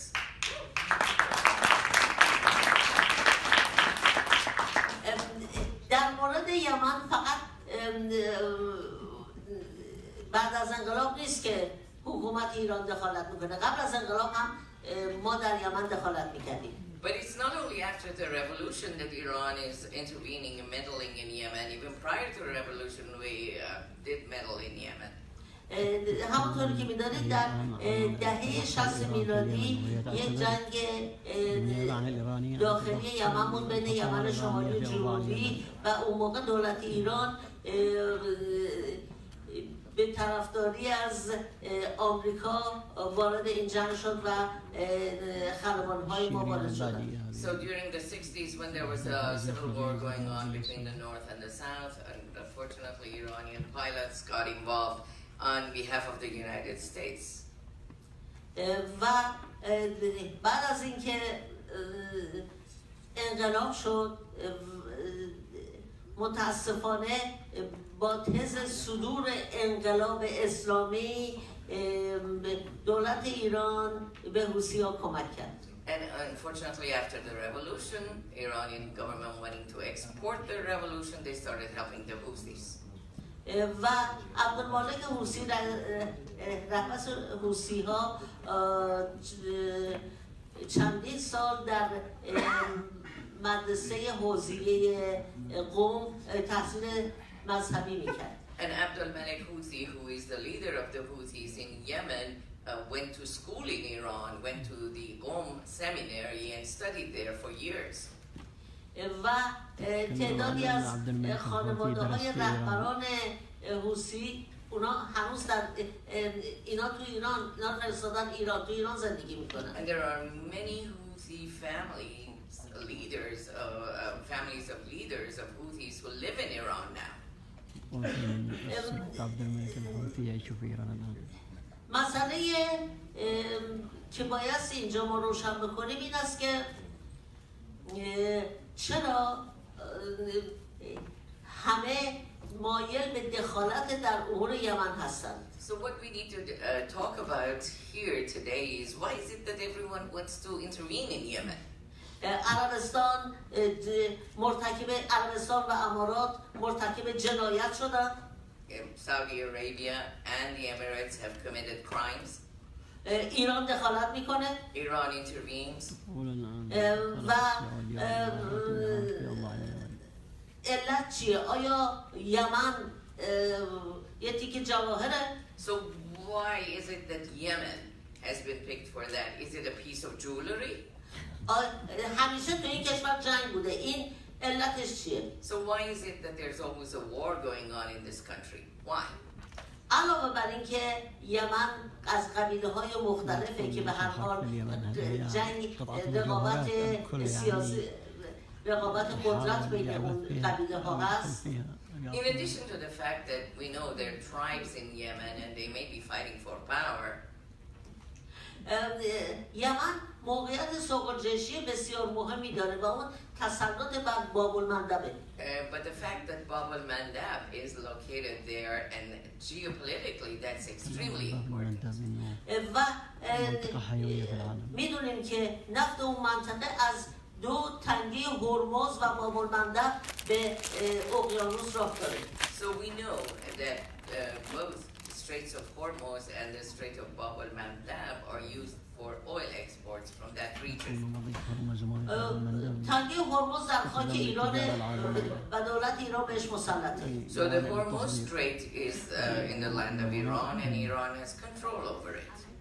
بنابراین دولت ایران بسیار علاقه‌منده که از طریق حوثی‌ها باب المندب رو هم داشته باشه. And the government of Iran is very likely and very loves maybe the control of Bab al-Mandab, which is another strait that's used for the export of oil. و الان جنگ حدیده که خیلی به شدت جریان داره برای این است که حوثی‌ها مسلط بر باب المندب و می‌خواستن عربستان می‌خواست اینا رو بیرون کنه. And we know that the city of Hodeidah has been under the control of the Houthis and the Saudi Arabia is trying to get them out of there.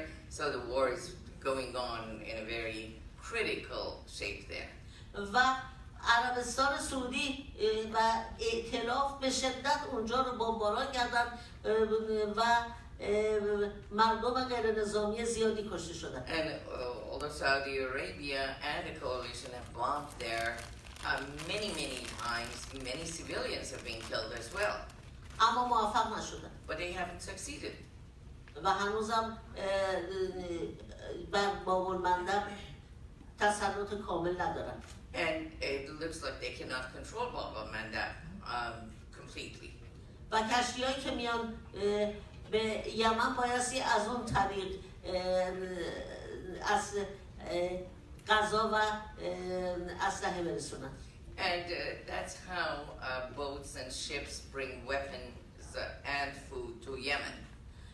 و متاسفانه حوثی‌ها سازمان ملل گزارش کرده که حوثی‌ها این بعضی از این بسته‌های غذایی رو فروختن و به مردم ندادن. And according to a report of the United Nations, it looks like the Houthis have taken and confiscated food and or sold it to other people without giving it to the ones who are in need of food. به عنوان حرفای نهایی بایستی بگم که یمن متعلق به مردم یمنه و سرنوشت یمن رو مردم یمن بایستی تعیین کنن، نه دولت‌های خارجی. So I have to say that Yemen belongs to the people of Yemen, and the destiny of Yemen should be made by the people of Yemen, not foreign governments. آمریکا، عربستان، امارات، ایران همشون باید گمشن برن بیرون. لعنت الله علیهم.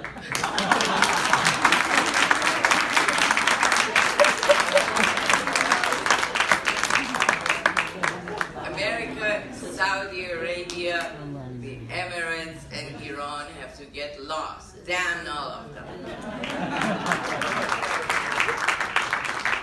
آمریکا بایستی فروش اسلحه رو هم به عربستان و به منطقه ممنوع بکنه. اونجا شده انبار باروت و داره دنیا رو با آتیش میکشه. America has to stop selling weapons to that region. That region has become a bomb.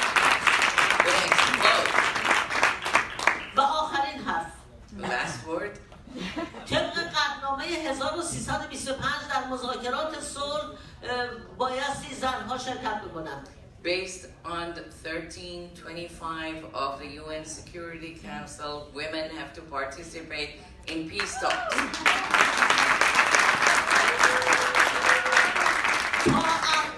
تا الان در مذاکرات صلحی که بوده یه دونه زن شرکت نکردن و همش مردان نشستن حرف زدن، مردانی که فقط دعوا کردن بلدن.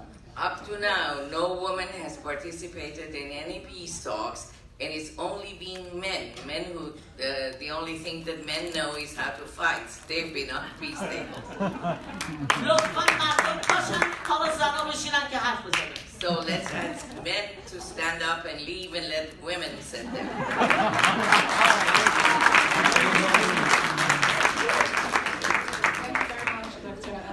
I have a whole bunch of follow-up questions for you, but I will just hold it until a little later, and we'll talk about what kind of justice you think should be best served in the case of Yemen. You've mentioned all the culprits and all of the different players involved. But let me move on, if I can, to Lema Bowie first. Lema, talk to us, if you can, about the responsibilities of civil society. We've been talking about these cultures of violence, of men being involved in the decision-making, the peacemaking, women not being quite as present. How important is it for you, do you think, to have the civic and political engagement of women, and what kind of lessons can we glean from the Liberian context if we look at what's going on in Yemen, even though the conflict is hugely different, of course? Thank you so much, and congratulations, Tawaku, for pulling this off with the Fordham University family. And you rightly said it, the context that I come from is totally different from what is happening.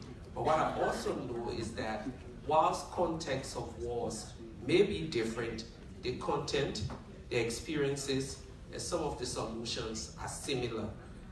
Humanitarian catastrophe has no border.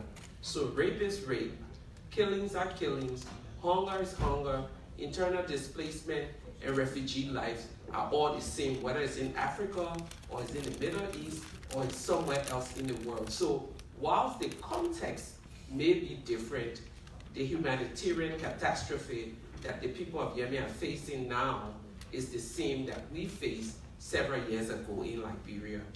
You cannot overstate the involvement of civil society. The previous panel talked about people-centered, and there is no way we can have peace in any region of the world if the peace is without the involvement of the ordinary people. The analogy that I would give is, for example, this is a house where you have a father, you have a mother, and you have your children. And the house catches on fire. And then you're saying, let's just sit and wait for the outsiders to come and pour water on the fire. Or the outsiders are saying to the father, mother, and children in the house, don't get involved, don't touch anything until we try to figure out where the fire came from, how it came from. What is going to happen to that house is that it's going to burn. That's the first thing. The second thing is you can't start to deal with that fire if you have 5 daughters and 2 sons and you're saying to the sons and the father, you be the ones to put the fire out. First thing first, the daughters, you need their hands, you need their intellect. So that's the case for involving women in the entire process. So civil society involvement is very key. Liberia, as you know, went to war, and we stayed at war for 14 years. When we went to war, we were about 3.2 million people. That was our population. Almost 10% of our population was wiped out as a result of the war. We lost 250,000 people. 1 million went into internally displaced camps, and 500,000 were refugees in different regions across Africa. We signed many peace agreements, maybe over a dozen, and every time the warlords would come back to say, oh, sorry, yes, I signed, but that was not my actual signature. During the entire process of the Liberian War, there was never women's involvement on the peace table. In 2003, not only did the women decide to launch a nonviolent action, but there was a conglomeration of civil society actors who decided it's about time for all of us to join hands and get involved in the peace process.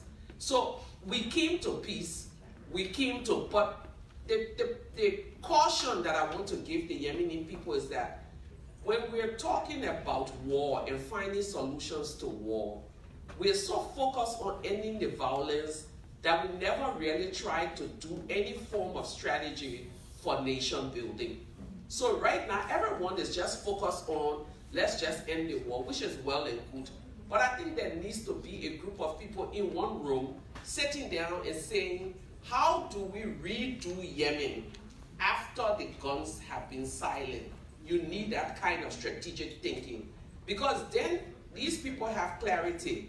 The mistake we made when we're looking for peace in Liberia was that we're only advocating for peace and not really thinking about the involvement of the youth, the involvement of the women. So yes, we came to the place where we had Africa's first elected female president. But the sad news is that we never really got the kind of parity in government that we should have had.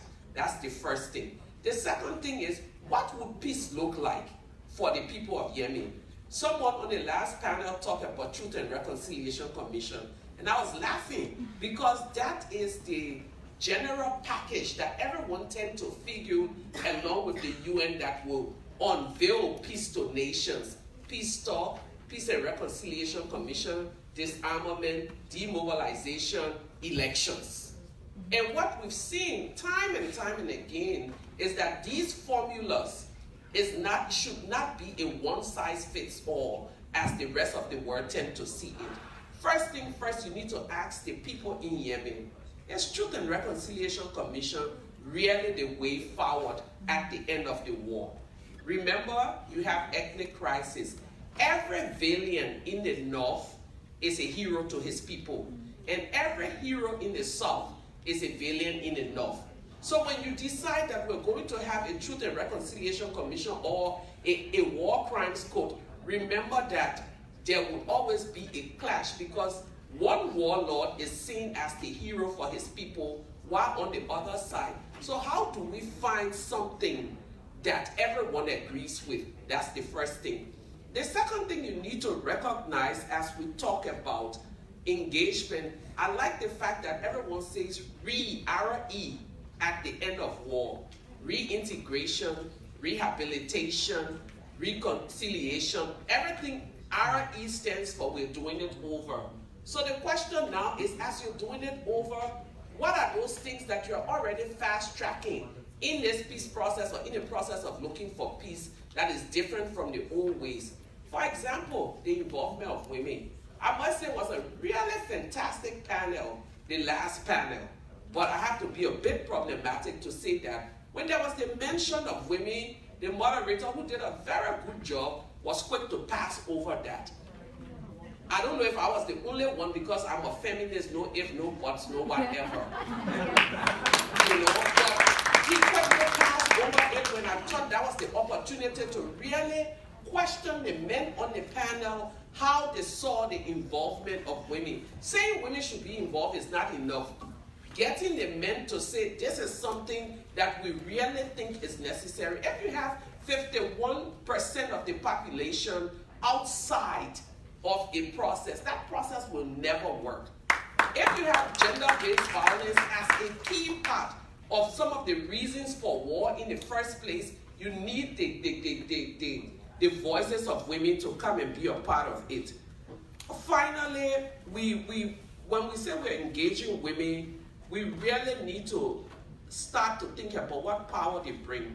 If you go into Yemen today, I'm sure like Liberia, in communities, it's the women who are keeping it together. And the questions we need to ask now is, in the midst of crisis, how are you doing it? How are you harnessing your power? Once we find that out, how do we engage that power and continue to involve these women in the process of peace building? When we talk about transitional justice and the other panelists talk about we need to lock them up, let's be very realistic. The World War I and II ended years ago. They're still arresting people. Timing is very key for justice. No one is saying impunity, but let the whole strategy for justice be timed in a way that it is working alongside peace. One of the mistakes that we make, when those of us coming from the global south and from different parts, is that we look at what happened in Europe and America and try to use it as a yardstick for solving our problems. Context is different, content is the same. Humanitarian catastrophe has no borders, but let's be very wise as we try to unveil peace to our people. Thank you. So lots of very interesting concepts there that you mentioned, Lema Bowie, that I would like Jody Williams perhaps to touch on and expand. Just a quick mention, Jody Williams, that since your protests against the Vietnam War, all the way back then, you've been quite a strong peace activist, trying to reclaim the meaning of peace, which you believe, I suppose, goes way beyond the concept of just laying down your arms and absence of armed conflict. So taking what you've heard here today and keeping in mind that there seems to be quite an extent of apathy, indifference in the West, in many parts of the world, about what's going on in Yemen, despite the incredible numbers of killed every day and the destruction that the country has suffered over the past 5 years. What do you think is missing? When we talk about the responsibility of regional powers in starting the war in Yemen and perpetuating it, how do you stop this war? And do we somehow need some kind of a Jody Williams campaign to spur outrage, to get us all out there? Or are governments starting to get it? Are they starting to get it? There is some pressure on the British government and on the US government as well to stop the arms sales at least. Where do you see this heading? My first response about the regional powers would be echoing my sister Shirin Abadi, but I would say it a little more harshly because I am a harsh person. Throw the bastards out. Oh, and then let the people of Yemen figure it out. That's one part. But a couple of things have stuck in my mind as I have listened to everything. And you are correct, I was radicalized by the Vietnam War. I woke up to the fact that my government is a military oppressor. And in various ways I have fought against the United States military interventions and oppressions ever since. I had a lot of experience in Central America during the 1980s when the US was training and supporting death squads and fun people like that. And I'm going to talk about that in a second. But it was Dr. Dahlia, if I destroy your name, I so apologize. Fahmy? Is that right? Right. Near the end of that second panel, she asked a question that to me was fundamental and critical. And it was, okay, you can bring peace, but how do we address the culture of violence? Nobody answered it. That's a tough one. And then in the previous panel, there was the discussion of, at some point, all wars end, or the point being made, and that's true. But then there was another point, which was how. And I think in various ways, all of us on panels have been addressing parts of the how. It is fundamental to achieving sustainable peace that the how is deeply thought through, as my sister Lema just said. When I think of the culture of violence, that is another layer that was alluded to yet not touched upon when we were talking about the layers of the US and the UK and Iran and Saudi Arabia and the UAE. It's the layer of men thinking that they're the only ones who know how to do it, right? Voices of women are not important. The men carry the guns, ergo, women have nothing to say in peace.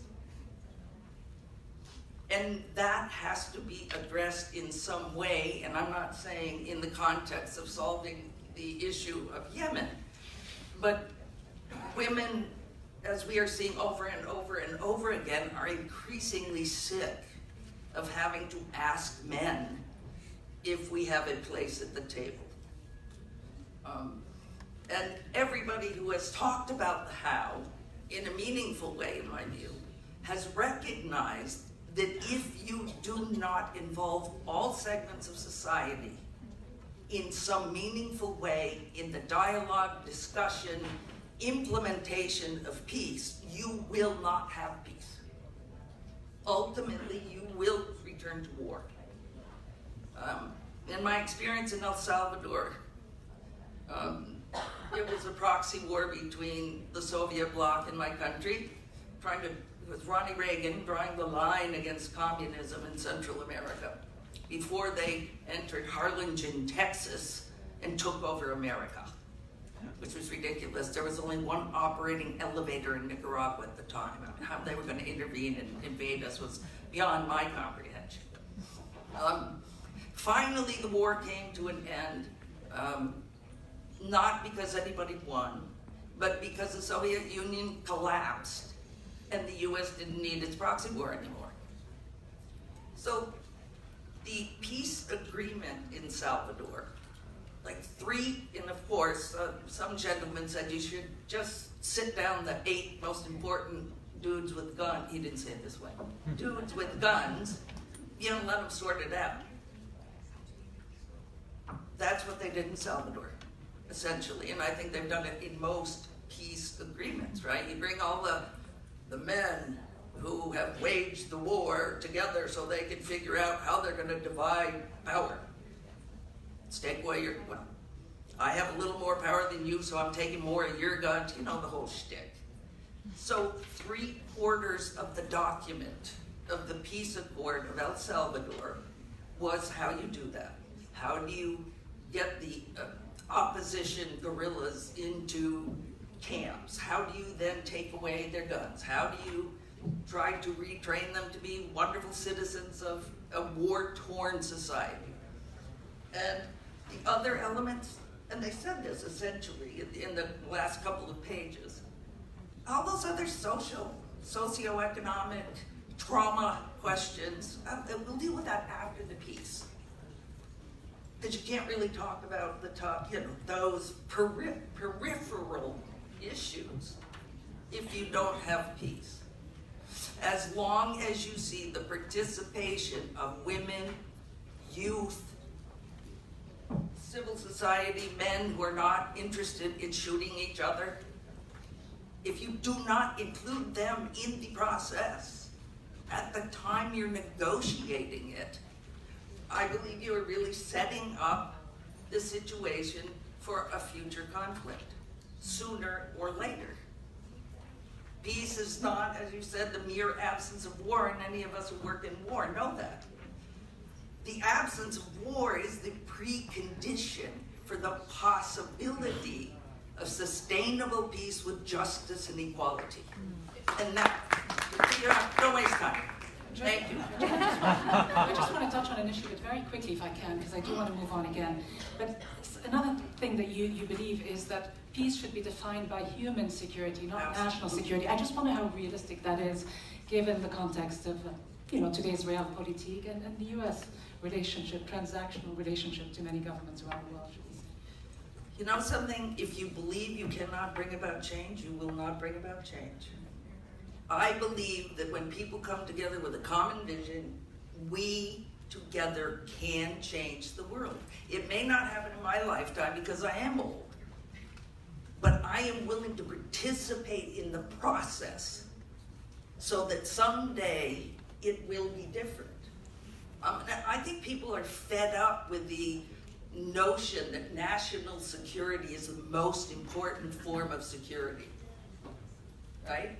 In my own country, if I go to the parts of the country that are ravaged by the collapse of the manufacturing sector, they have no future, their children leave because there are no jobs, and I say to them, are you feeling secure?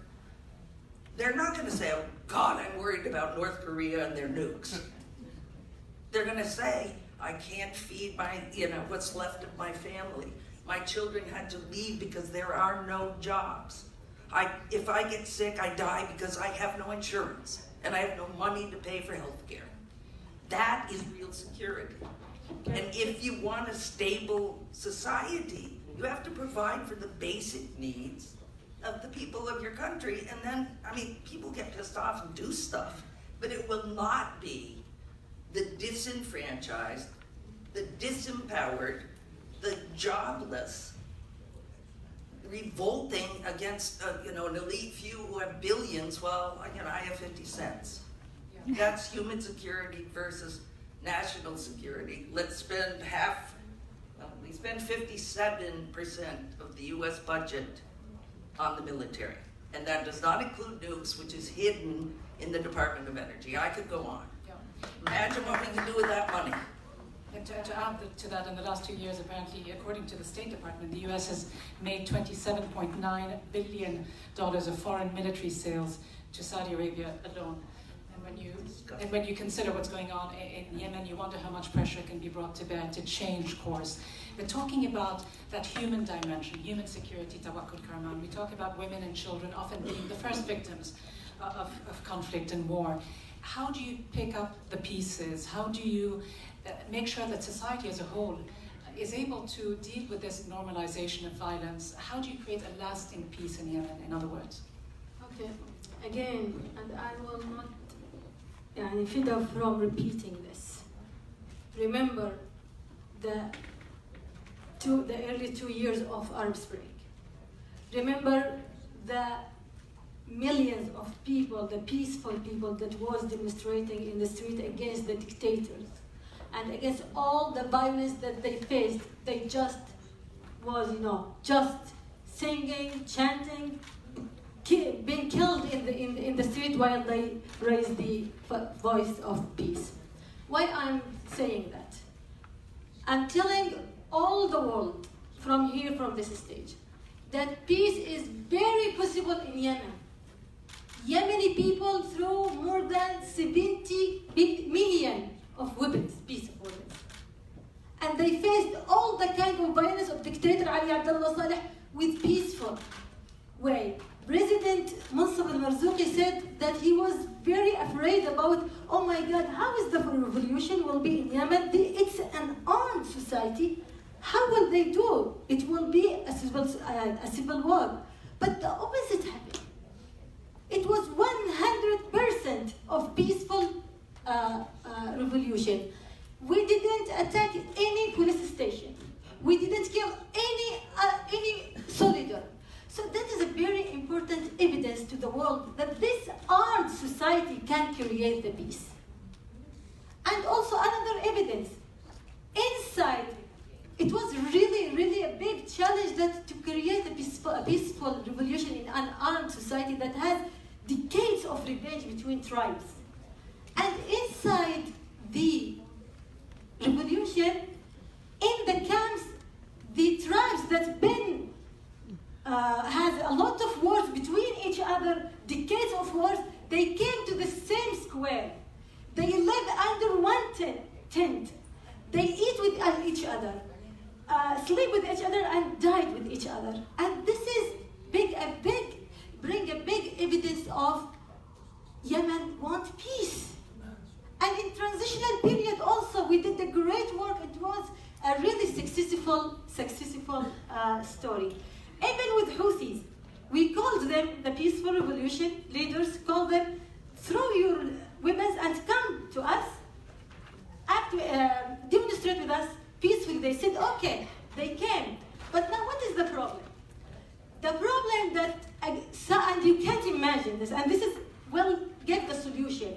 The problem became that they want Saudi Emirates first, and then Iran, and I agree with the people that then Iran. Because I blame Iran with all the problems in the region. I blame Iran with the problem even in Yemen. But I blame Saudi and Emirates first. Why? Because they are the one who encouraged Houthis to carry the weapons again, because they wanted to destroy the democracy in our country, and they want to influence their hegemony, and they want to occupy Yemen. From then Iran take the benefit. Oh my God! And this is the stupidness of Saudi and Emirates in the Arab leaders in general. They gave her gift. And she was very satisfied, very happy, and started to support them. Now, what is the solution in Yemen? First, you should know that Yemen is willing to create peace, and they will not just create peace, they will also, not just in their country, they will create peace in the region and in all over the world. How? It's very important those countries, United States, Europe countries, Canada, that they said stop the war, okay, stop supplying Saudi and Emirates with weapons. You want to stop the war, stop supplying them with weapons. This is very, very important. And also, stop Iran from exporting weapons to the Houthis. This is number one. So we should withdraw. Saudi and Emirates should also. When we talk about stop the war, it is not just stop the missiles, stop the bombers. That's very important, but also is withdraw from Yemeni cities. So Saudi and Emirates should withdraw from all Yemeni ports, airports, and lands. They occupy my country under the pretext that they came to protect the legitimacy, while they weakening the legitimacy, and they prevent our president from return to Yemen. Our president now is under house arrest. It's not kind of house arrest in Riyadh. So they said we are supporting him while he is denied to return to Yemen. So they have to withdraw from Yemen. So Houthis they have to hand over their weapons and all militia. That is very important. So we Yemeni can't sit together in one table. So that all the militia has to hand over their weapons. And we need, because you're talking about my vision or our vision as Yemenis, a lot of people sharing this, for sustainable peace. We need to form a national government from all the parties. This government has a lot of tasks. The first task that she has to do is to put the draft of constitution into the referendum, and also to organize the election, and form لجنة عسكرية, an army military commission that withdraw the weapons and also rebuild the new army. Transitional justice, 3 points for sustainable peace, because we are talking about how to create sustainable peace. This is the map. Let me ask you a quick question on this, if I can, because since you talk about sustainable peace, I wonder where justice fits within this. Should immunity be envisaged or even granted for major war crimes? War crimes, crimes against humanity have been repeatedly swept under the carpet in so many different conflicts around the world and in conflict resolution initiatives. Is it necessary, do you believe, to sacrifice justice for peace in some cases? Can a lasting, sustainable peace be achieved without justice, especially in a situation like Yemen's with civil war, even though I realize that you say that all parties are to blame, and UN experts themselves have said that possible war crimes have been committed by all the different parties, including the Houthis, but the fire is really, and the spotlight is really shed on the Saudi-UAE alliance for the indiscriminate killing of civilians in many instances. I always believe that who sacrifice justice for peace lose them both. There is no peace without justice. And we have in Yemen the experience. We gave the dictator Ali Abdullah Saleh immunity. And we told him that, okay, yes, peaceful revolutionary people will refuse this kind of immunity, but okay, we agreed, okay, let's make the agreement go. The agreement in general was good, except the giving Ali Abdul Saleh the immunity. So they give him the immunity without anything in replace. Give him the immunity with all money with him, and with allowing him to play political rule, and he used this immunity to destroy the country. He made alliance with the Houthis. He made alliance with Saudi, with Emirates, he used that. So here, the 4 point of sustainable peace, transitional justice. It's very important, transitional justice. And we should put the method to compensate the victims and to guarantee these crimes will not be repeated. The last thing is economy. Economy is very important. One of the most important things that make the transitional period collapse, in addition to the conspiracy, that the international community promised Yemenis that they will support the transitional period economically, but in fact they didn't support it. They made the transitional authority alone, while they are, yes, corrupt, but they didn't do anything in the supporting the economy. So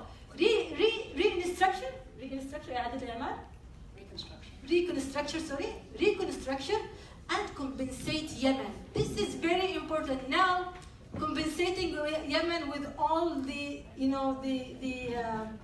because Saudi and Emirates should be the first one who compensate Yemen of all the collapse, of all the damage that they cause of Yemen. Thank you. And the paradox is quite interesting, because the main players, the main actors who are actually perpetrating the violence in many instances are the ones who are putting up the money for humanitarian aid. So an interesting paradox there. But picking up on your point, it should be something they give it as right of Yemen.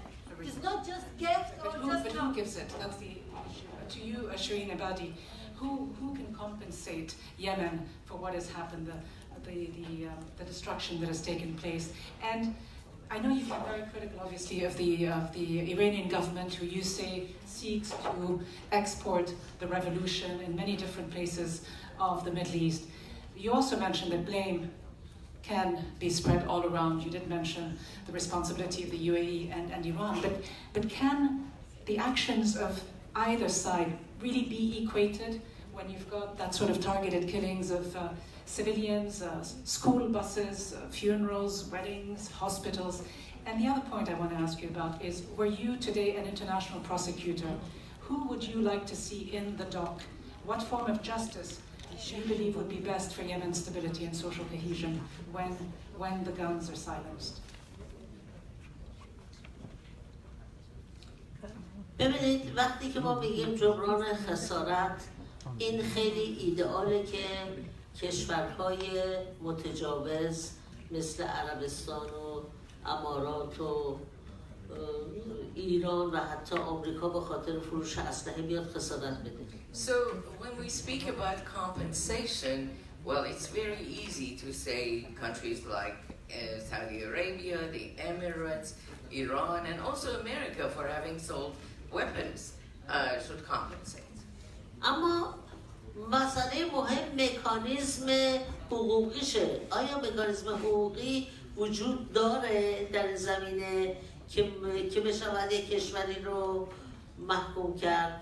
But the more important thing is the legal mechanism. Does such legal mechanism exist? باید بگم که ضمن اینکه این حرف بسیار زیباست، ولی که هنوز مکانیزم های حقوق بین الملل خیلی ناقصه. Although this may sound very well, but the mechanisms that international law recognizes are not that complicated. برای اینکه ما در حقوق بین الملل یه اصلی داریم به نام حاکمیت ملی و هر چیزی، و این متاسفانه خیلی گسترده است و هر چیزی که به اصل حاکمیت ملی برخورد بکنه حقوق بین الملل ناتوان میشه. Because we have a theory under national sovereignty, and whatever conflicts with national sovereignty cannot be resolved easily. بحث‌های حقوقی که در این زمینه ممکنه وجود داشته باشه خیلی تخصصیه و من میترسم شما خسته بشید. اما من الان میخوام یک مسئله دیگری رو در زمینه عدالت مطرح بکنم. So we're not going to get into legal discussions because that's very specific, but I want to speak about justice now. وقتی که ما صحبت از عدالت میکنیم، یک مسئله مجازات مجرمه و دیگری جبران خسارت قربانیان. So when we speak about justice, we're speaking about punishment of the criminals and also about the victims and compensating the victims. در مورد مجازات افراد مجرم بایستی یک لیمیتی قائل بشیم که تا چقدر از اعمال و تا چه افرادی می شود اینها رو مجازات کرد. So when we speak about punishment, of course, there's a limit. Who and how are we going to bring the punishment to these people, and who were the people who were involved, up to which level? نظریه های حقوقی بسیار متفاوتی در این زمینه هست که من خلاصش رو میگم که میگن در بالاترین رده رو میشه مجازات کرد، ولی هم بهتره رده های پایین‌تر رو عفو کنید برای اینکه جامعه آرام بشود. So in brief, there are some people who think that the people at the high level should be punished, but we cannot punish everyone so that we can bring stability to the society earlier. و در شرایط یمن قبل از هر چیزی بایستی همونطوری که گفتم همه کشورها برن بیرون و دیگه دخالت نکنن و بعد تازه این بحثا شروع بشه.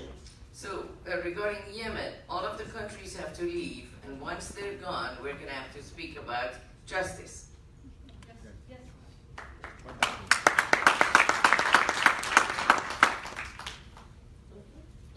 Thank you. I was waiting for you to finish on that. Okay, well, a couple of more questions to either one of the panelists furthest to me. To you, Lema Bowie, I just want to ask you this. I know that you trained as a trauma counselor and worked a lot with child soldiers, and we know the devastating impact the Yemen war has had on children particularly. what advice do you give? How does a society actually deal with the traumatic effects, the psychological effects of a war like this? I think one of the things that we have to be very mindful of, and I draw from our Liberian experience, immediately after the war, we came to the World Bank and we had a whole list of issues that we wanted the bank to help us focus on. We were looking for resources for education, healthcare, and we had a long list, including ex-combatants care, trauma healing, all of these different things. And once we handed it to them, the first thing we heard was, go back and prioritize your priorities. So we had come with probably 20 priorities or 20 thematic concerns, and they told us to go back and cut it down to 3. The first thing you need to imagine is, when in cutting down, the list you're weighing now problems that has been created during the war against each other. So if you're looking at rape, and then you're looking at care of ex-combatants, which are you going to take? These are the people who rape these people. Should we prioritize their care against the care of this group of people? You know the answer is definitely no. So as we continue to prioritize over the years, we've seen the whole issue of ex-combatants come down, down, down, down, down, to the point that we've never really tackled. 12, how many years after our war, almost 14, 15 years after the war, we've never touched the whole issue of trauma healing for ex-combatants because we're busy dealing with the harm that they created. So these are things that we need to really be mindful of. The other thing that we need to be mindful of is that when you're looking at solutions for peace, we always never really consider the issue of diasporan versus those who stayed. Our ability to train and work with those who stay in country is key to the future leadership of the country. Because if you fail to prioritize education, healthcare, trauma healing, all of these different things, people outside, all of you fancy Yemenis sitting here with your Georgetown degree and Harvard degrees are thinking, after the war, I will go back in my suit and tie. And when there is a political process, people will definitely be anxious and they will be impressed with my credentials and they will want to vote for me. Think twice. Because there will be this conversation of those who stayed and supported us, who understand our issue.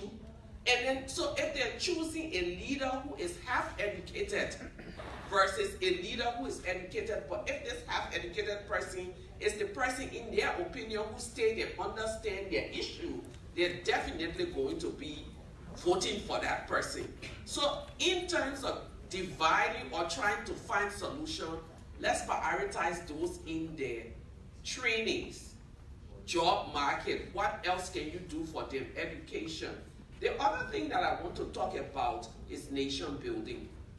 Many years ago, when South Sudan was not a country, many of us outside were advocating for them to split apart. South Sudan, like Yemen, had one common enemy, North Sudan. Like the Yemeni people now have the North and the South. Once South Sudan came out of the Northern Sudan, everyone was talking about infrastructure development. We need roads, we need hospitals, we need schools. No one thought about nation building. These people had weapons in every home. Where they did not have a common enemy again, no one foresaw that they were going to turn on each other. So there is a need, as people talk about peace, and I have to say this, and I apologize and pardon my ignorance, but I think all of the conversation I've heard this afternoon since I came back, everyone is trying to shift the blame of the problem in Yemen as a proxy war. The question you must ask yourself, if you take out Saudi Arabia if you take out Iran, if you take out all the Emirates, all of those who are participating, will the Yemeni people still have a problem? And I guess yes.